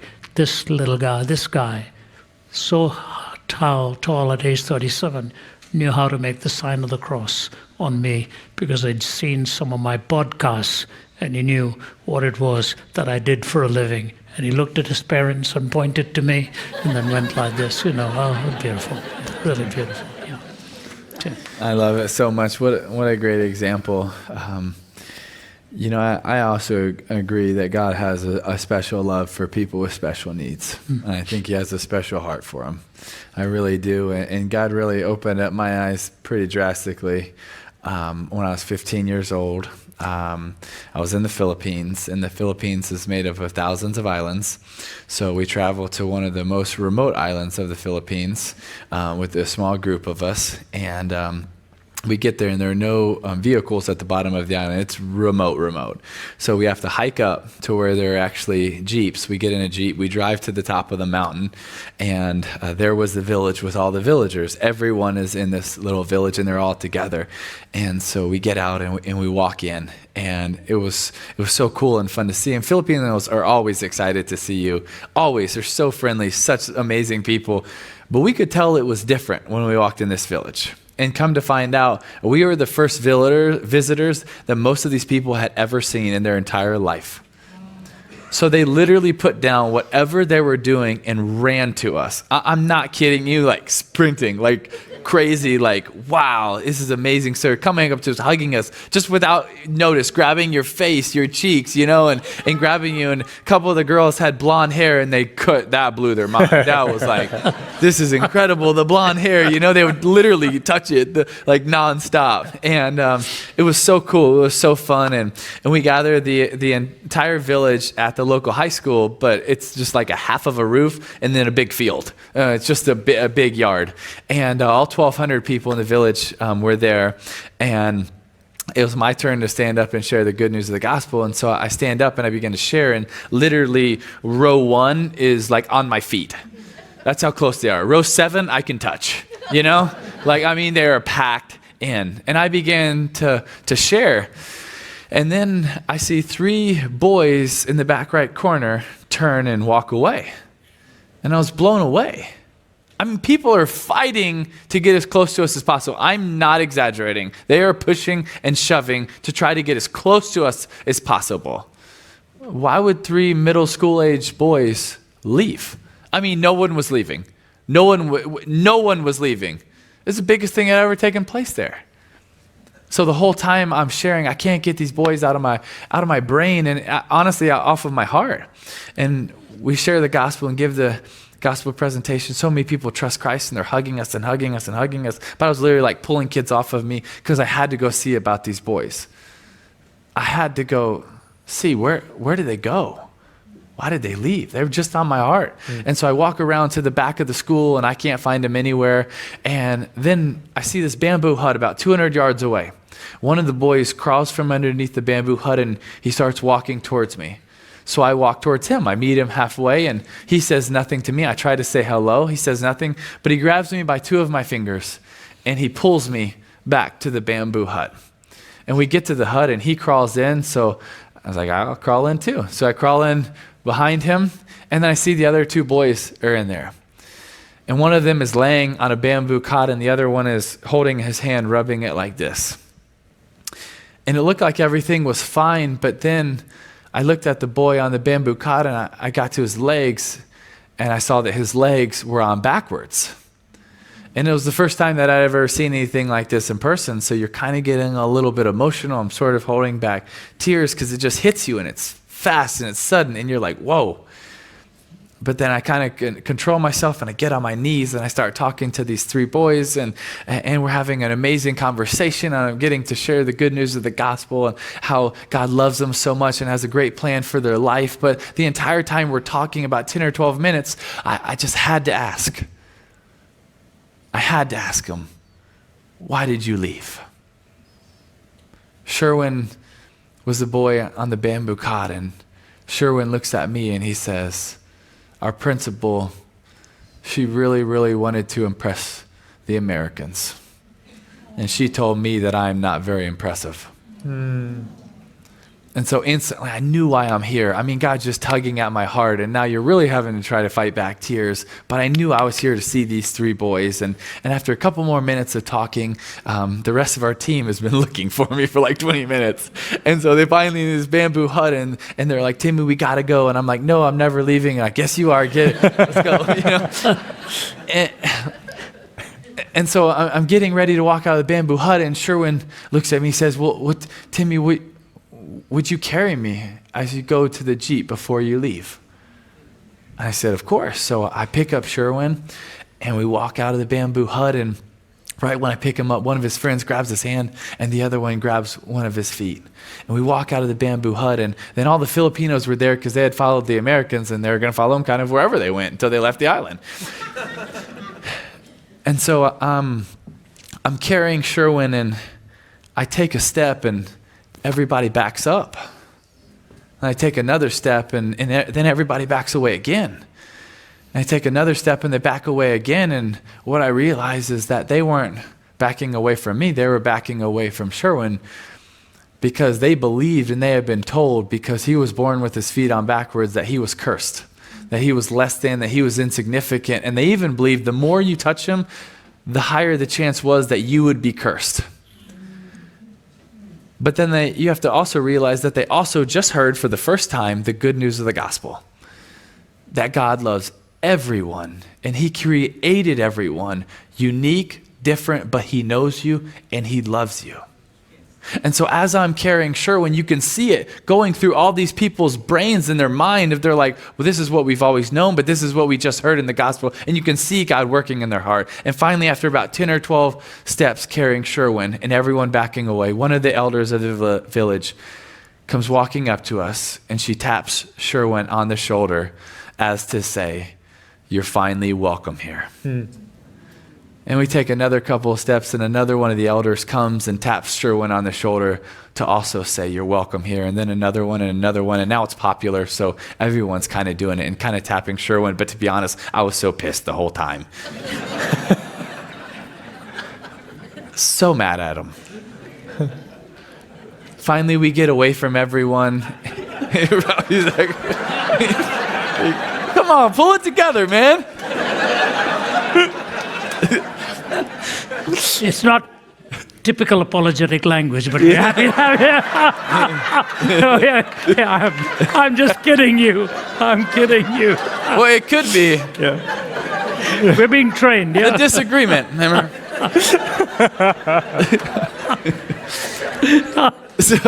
So finally, we get by everyone. We get to the Jeep, and I gotta go. I gotta get in this Jeep. And so I set Sherwin down, and he can't even really support himself. His feet are literally on backwards. And so I put his arms around his two friends, and I get on my knees, and I pray with these three boys to put their faith in Jesus, and they pray with me. And afterwards, I look at them, and I say, guys, I don't know if I'm ever going to see you again in the Philippines or if you're ever going to see me in America, but I totally believe one day I'm going to get to see you in heaven. Mm-hmm. And Sherwin looks at me and he says, Kuyatemi, which means brother, I can't wait to run with you in heaven. And it totally blew my mind. We never talked about what heaven's going to be like. We never talked about what his body would be like. Why would that be the first thing he would say? I don't know, but my guess was that somehow God put it in him. That I can't wait to run with you in heaven. And now I'm just like ugly crying. After he tells me this, it's ugly. And so then I'm like, really, I'm not leaving. They're like, yes, you are. Get in the Jeep. So they're literally putting me in the Jeep. And I'm driving down that mountain, trying to wipe off all the tears. But God totally put it on my heart. Sherwin's, the least, the last, and the lost. And driving up that mountain, I knew that I wanted to be the best athlete I could be. And I knew that I had gifts in it. And I wanted to be either baseball, basketball, or football player. I didn't know I was going to try two of them, but I knew I was going to try at least one. But driving down that mountain, I thought, maybe I'll try a sport for a career for a little bit. But I knew what I wanted to do with the rest of my life. And that was fight for people like Sherwin. Fight for people like Sherwin and then coming up with the mission statement for our foundation to bring faith, hope, and love to those needing a brighter day in their darkest hour of need. That was so easy. You know why? Because I just thought of Sherwin and I wrote the first thing that came to my mind. And we did it for Sherwin's. And everything that we do around the world is for Sherwin's. It's for those who have been thrown away, neglected, the cursed, the least, the last, and the lost, orphans, girls that have been in sex slavery, whatever it is, people that most of the world has gotten rid of. But God hadn't gotten rid of them. And he asked us to fight for them. And so if you could sum up what I want to do for the rest of my life or what we're trying to do right now, it's to fight for people that can't fight for themselves because they're worth it. Because they're worth it. And that's how God gave me a heart for people with special needs. Tim, when we were in the Philippines the last time, Sanj will remember, there's a very prominent businessman there said to me, if you and Tim Tebow will come here together, we'll rent a 20,000-seater stadium. And they'd get Manny Pacquiao also the fighter, the boxer, to come and share his testimony, and we both share the gospel out there. I know the Philippines is on your heart, so in the presence of many witnesses, we'll get you to commit to saying we'll do this together one day. This sounds good. Shall we do it? That's great. That's beautiful what you shared, Tim. Thank you. And I just had to think of Sherwin's face in heaven one day when he sees the stadiums. You're going to make him run. No, he doesn't have to. That's going to be amazing. We have time for one last question. We'll take that question live. Please tell us your name as well. That's a fantastic shirt you're wearing. There it is. Ravi, in case you didn't know, that's the Florida Gators logo Oh, right wow. there. If you send me one, I'll wear it. They don't like that in Georgia, though. I can make that happen, Ravi. I'll get you one. Great, thank you. Yes, sir.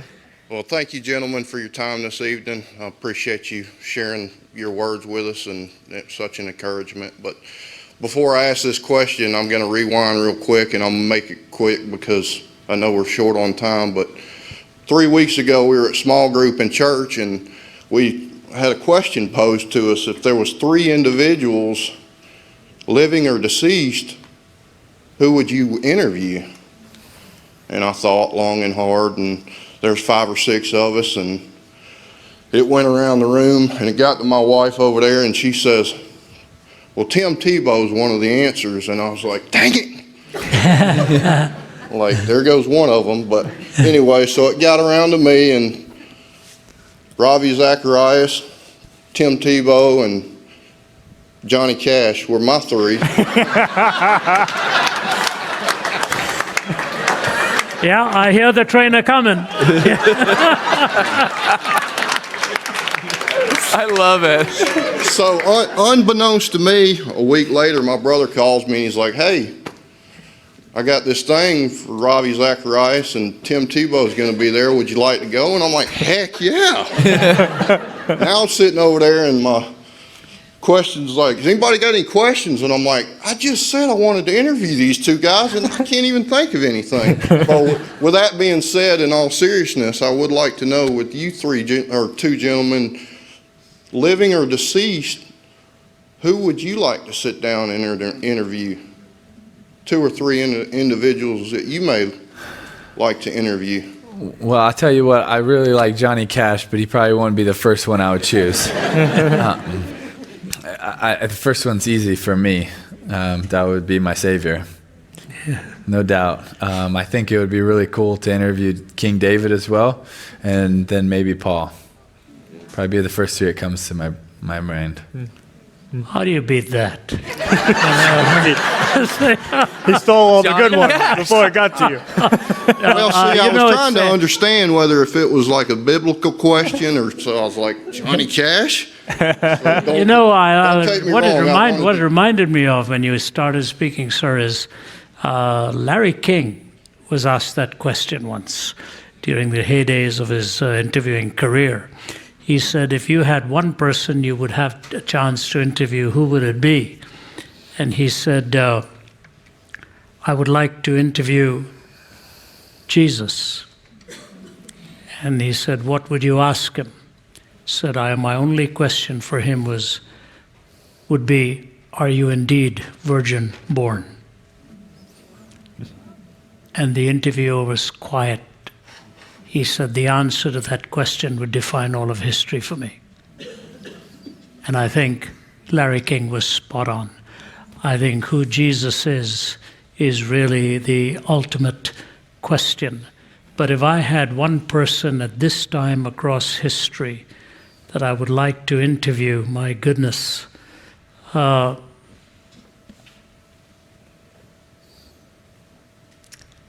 I'd have to think that through very, very carefully, because there'd be numerous others that I feel I would be ignoring in the process. I would probably pick between now and the past. Living or deceased? I'd like to interview Muhammad. I have several questions.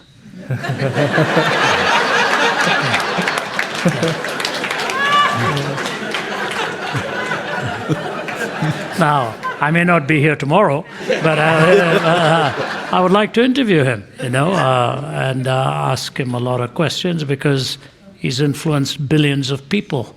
And therefore, I think my questions would be very pertinent. I would do it with the utmost of respect and great dialogue. I think great interest and intensity of curiosity in that I would have some very real questions that I would want to do it with respect and cordiality.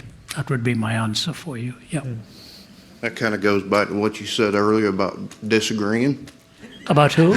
About being disagreeing for a living? Yeah, probably. But I think it could be an interesting dialogue if there were respect in the process. Some real questions that I would like to ask. So good. Yeah. Wonderful. Well, you guys have modeled that tonight. Ravi, Tim, thank you both so much for being here with us, for sharing your stories, your life, your heart, for challenging us, encouraging us, inspiring us. Let's thank Ravi and Tim.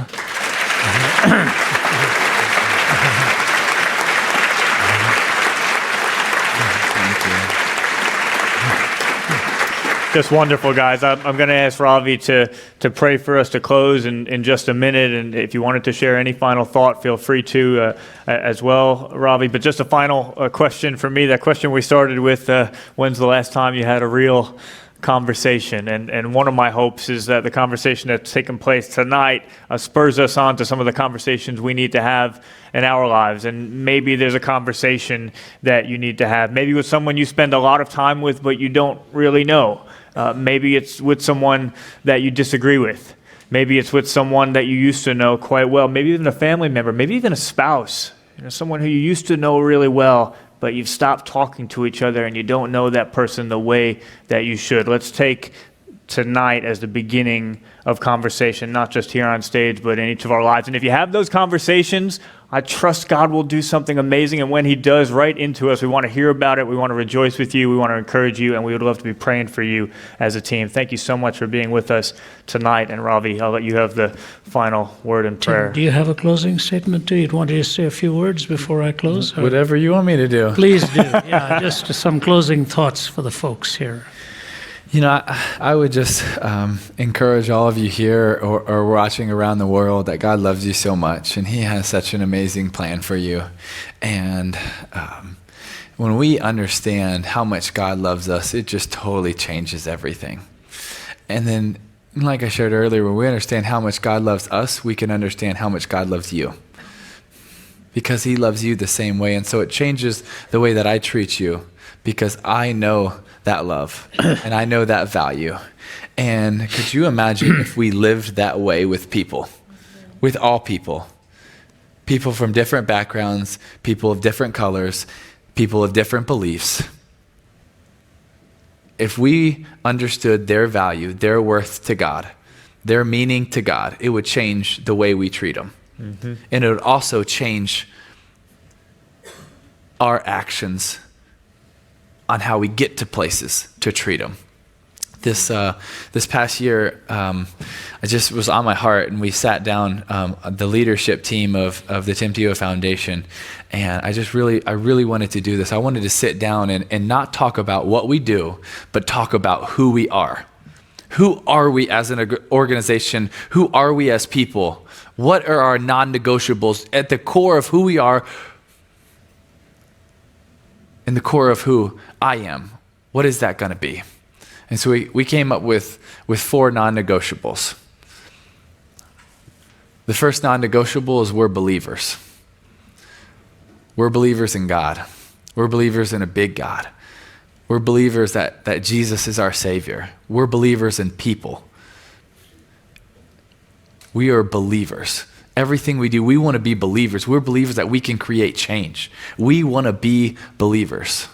Number 2 is everyone matters. Everyone matters. Even if you don't like them, they matter. Even if you don't like them, you have to choose to love them. Even when we disagree. Every single person matters. Even that inmate in death row that has done horrible things to people, he still matters. everyone matters. Number 3 is we're on a rescue mission.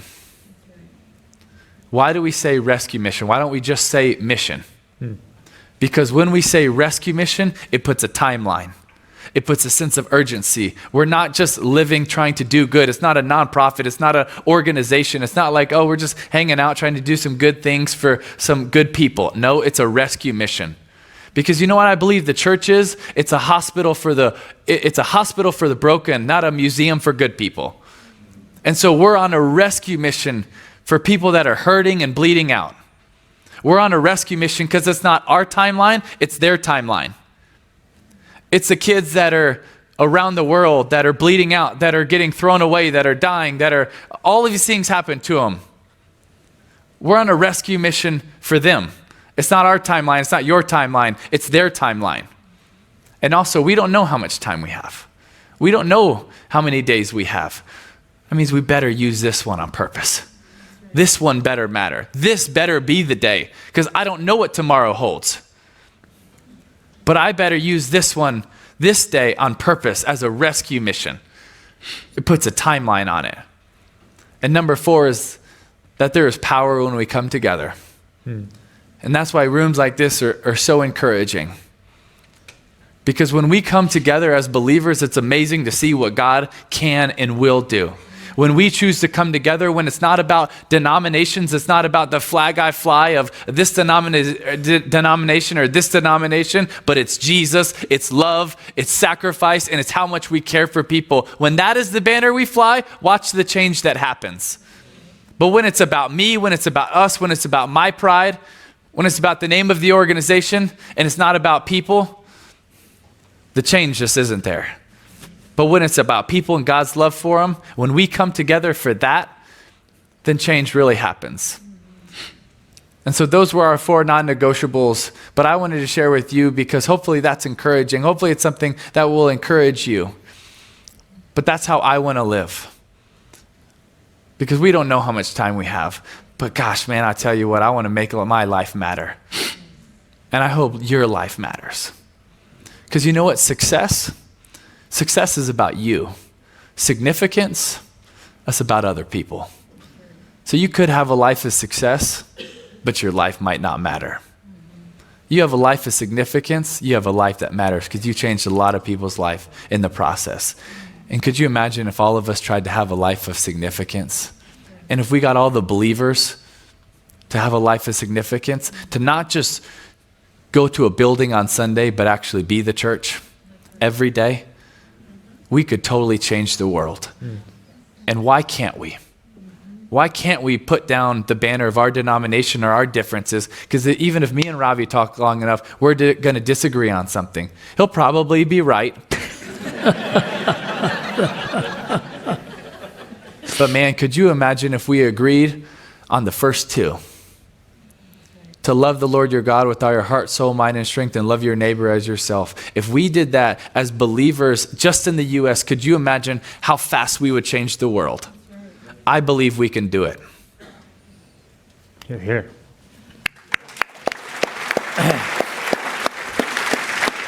Well, Oh, shoot, he just stood up. You know this is going to be good when Ravi stands up. It's like, dang, I got to take notes. I'm going to get my phone out. when you've got a back that's as weak as mine, standing up is easier. Because I'm going to lead you in prayer too. Hey, Tim, thanks so much for coming. You know, I mean that, buddy. Really, you've had a long day, and you've gone back and forth, and you're not home yet. You've got to go back to Knoxville, work tomorrow before you get home. So on behalf of this whole audience and all of those listening in, thanks so much for coming. I really appreciate it. Love you, my brother. God bless you. Thank you so much. Thank you so much. Thank you. And the other thing I want to say is, you know, it's so easy to get discouraged and wonder how dark the world is. Isn't it great to know that there are lights like this shining out there in places that maybe you and I will never, ever get to, and they're watching your life, I'm sure. And Richie, to you as well, you have our prayers. I pray that you will get well soon. You know, one of the first sportscasters in CNN he passed away some years ago. Trying to remember his name. Nick Charles, yeah. Nick was a good friend of mine at age 73. I have to pause and remember some names. But Nick Charles was the first sportscaster with CNN. And he was used to give the report every night, had a beautiful mop of hair on his head, handsome guy. First time I met him, he told him he'd really messed up his life because of his looks. And I said, my goodness, are you serious? And he said, yeah. And then he told me a whole tale of woe. And then he straightened out his life, gave his life to the Lord. We'd had the privilege of praying together. Then he asked me to officiate at his wedding, which I did. Corey was his wife, and then they had a child and zapped with cancer like that. And he passed away and asked if I would come and speak at his funeral. I was in Singapore.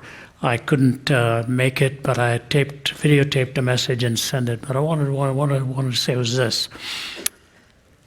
One of the producers of CNN phoned me when I was in Singapore and asked what I thought of Nick Charles. And I said, why do you ask? And he told me a certain story about his encounter with Christ, Nick Charles's encounter with Christ. I said, where do you stand? He said, I'm an atheist. I said, then why are you asking me this question about Nick? And we talked. I said, before I answer your question, can you answer mine? What did you think of Nick Charles? And he said, the man was for real. He was for real. That was the one word with which he described him. And you know, that is the greatest compliment you can pay somebody, if you can say they're for real. And I think, Tim, you come across that way to us. You're for real, buddy, and your life is going to make that dramatic turn as you get married. I pray that may your tribe increase.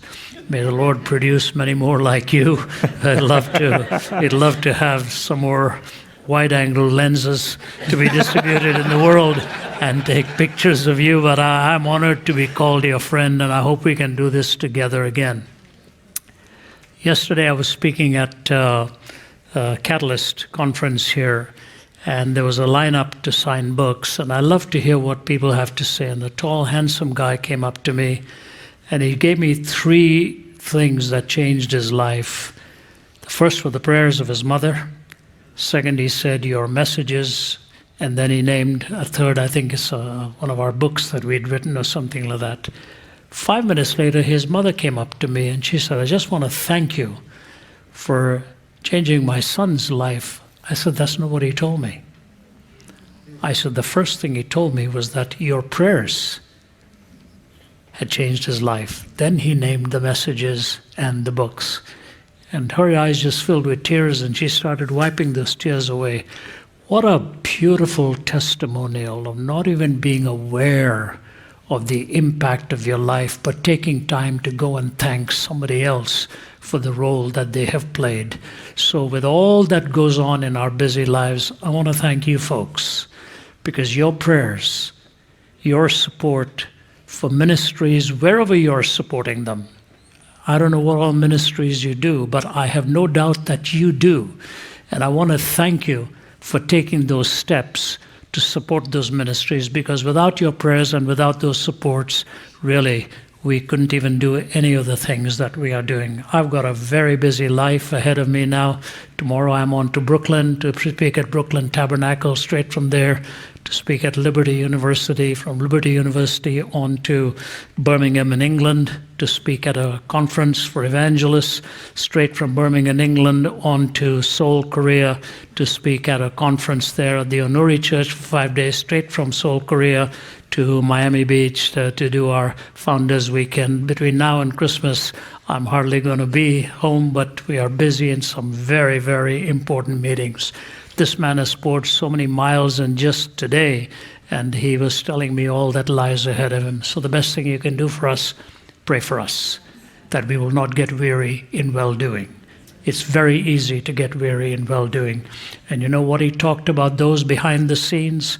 We have a team of 93 speakers at RZIM and nearly 300 full-time staff around the globe that support this ministry. This whole building is about 3 years old for us. We purchased, I was telling Tim as we came here, the first $8 million to buy this building came from Chinese Christians from overseas, when they thanked us for coming and giving all that time to that part of the world. So, this is a story that's still being written, so we need to be faithful, or we can blow it big time.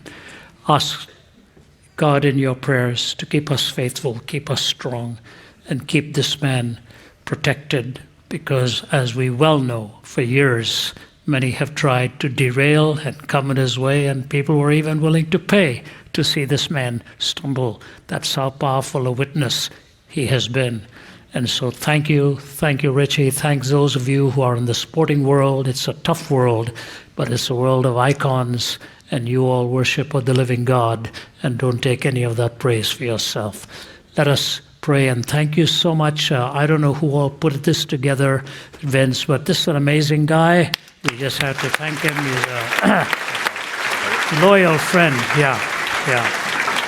Great. You know, he gave up a tutorship at Oxford to come and work here and do this. Nobody will be very credential rich by saying he was the director of the Zacharias Institute in Atlanta, Georgia, but a tutor at Oxford, wow, no big deal. So thanks for coming along with his wife, Jo, and leading this work here. Will you please pray with me?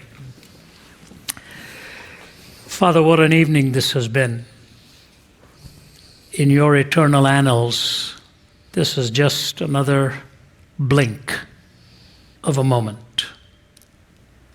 You look at the eternal view of the vast topography of history, its ups and downs, its ins and outs, and somehow in your grace you find it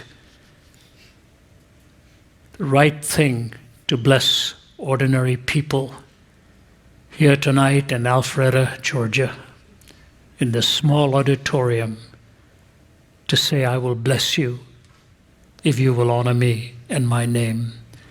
I thank you for those who prepared this event, organized all the logistics behind the scenes. I thank you for the men and women with the sound booth that made it possible for us to be heard not only here, but who knows in what parts of the world people have been watching, only because of the hard work of people who are willing to work in the shadows so that you may be seen in the light and in the beauty of who you are. Mm-hmm. I pray your benediction upon all of us. Lord, I don't know what each one is struggling with, but you know. And you are able to lighten every load and sustain every fiber within our being to bear any burden.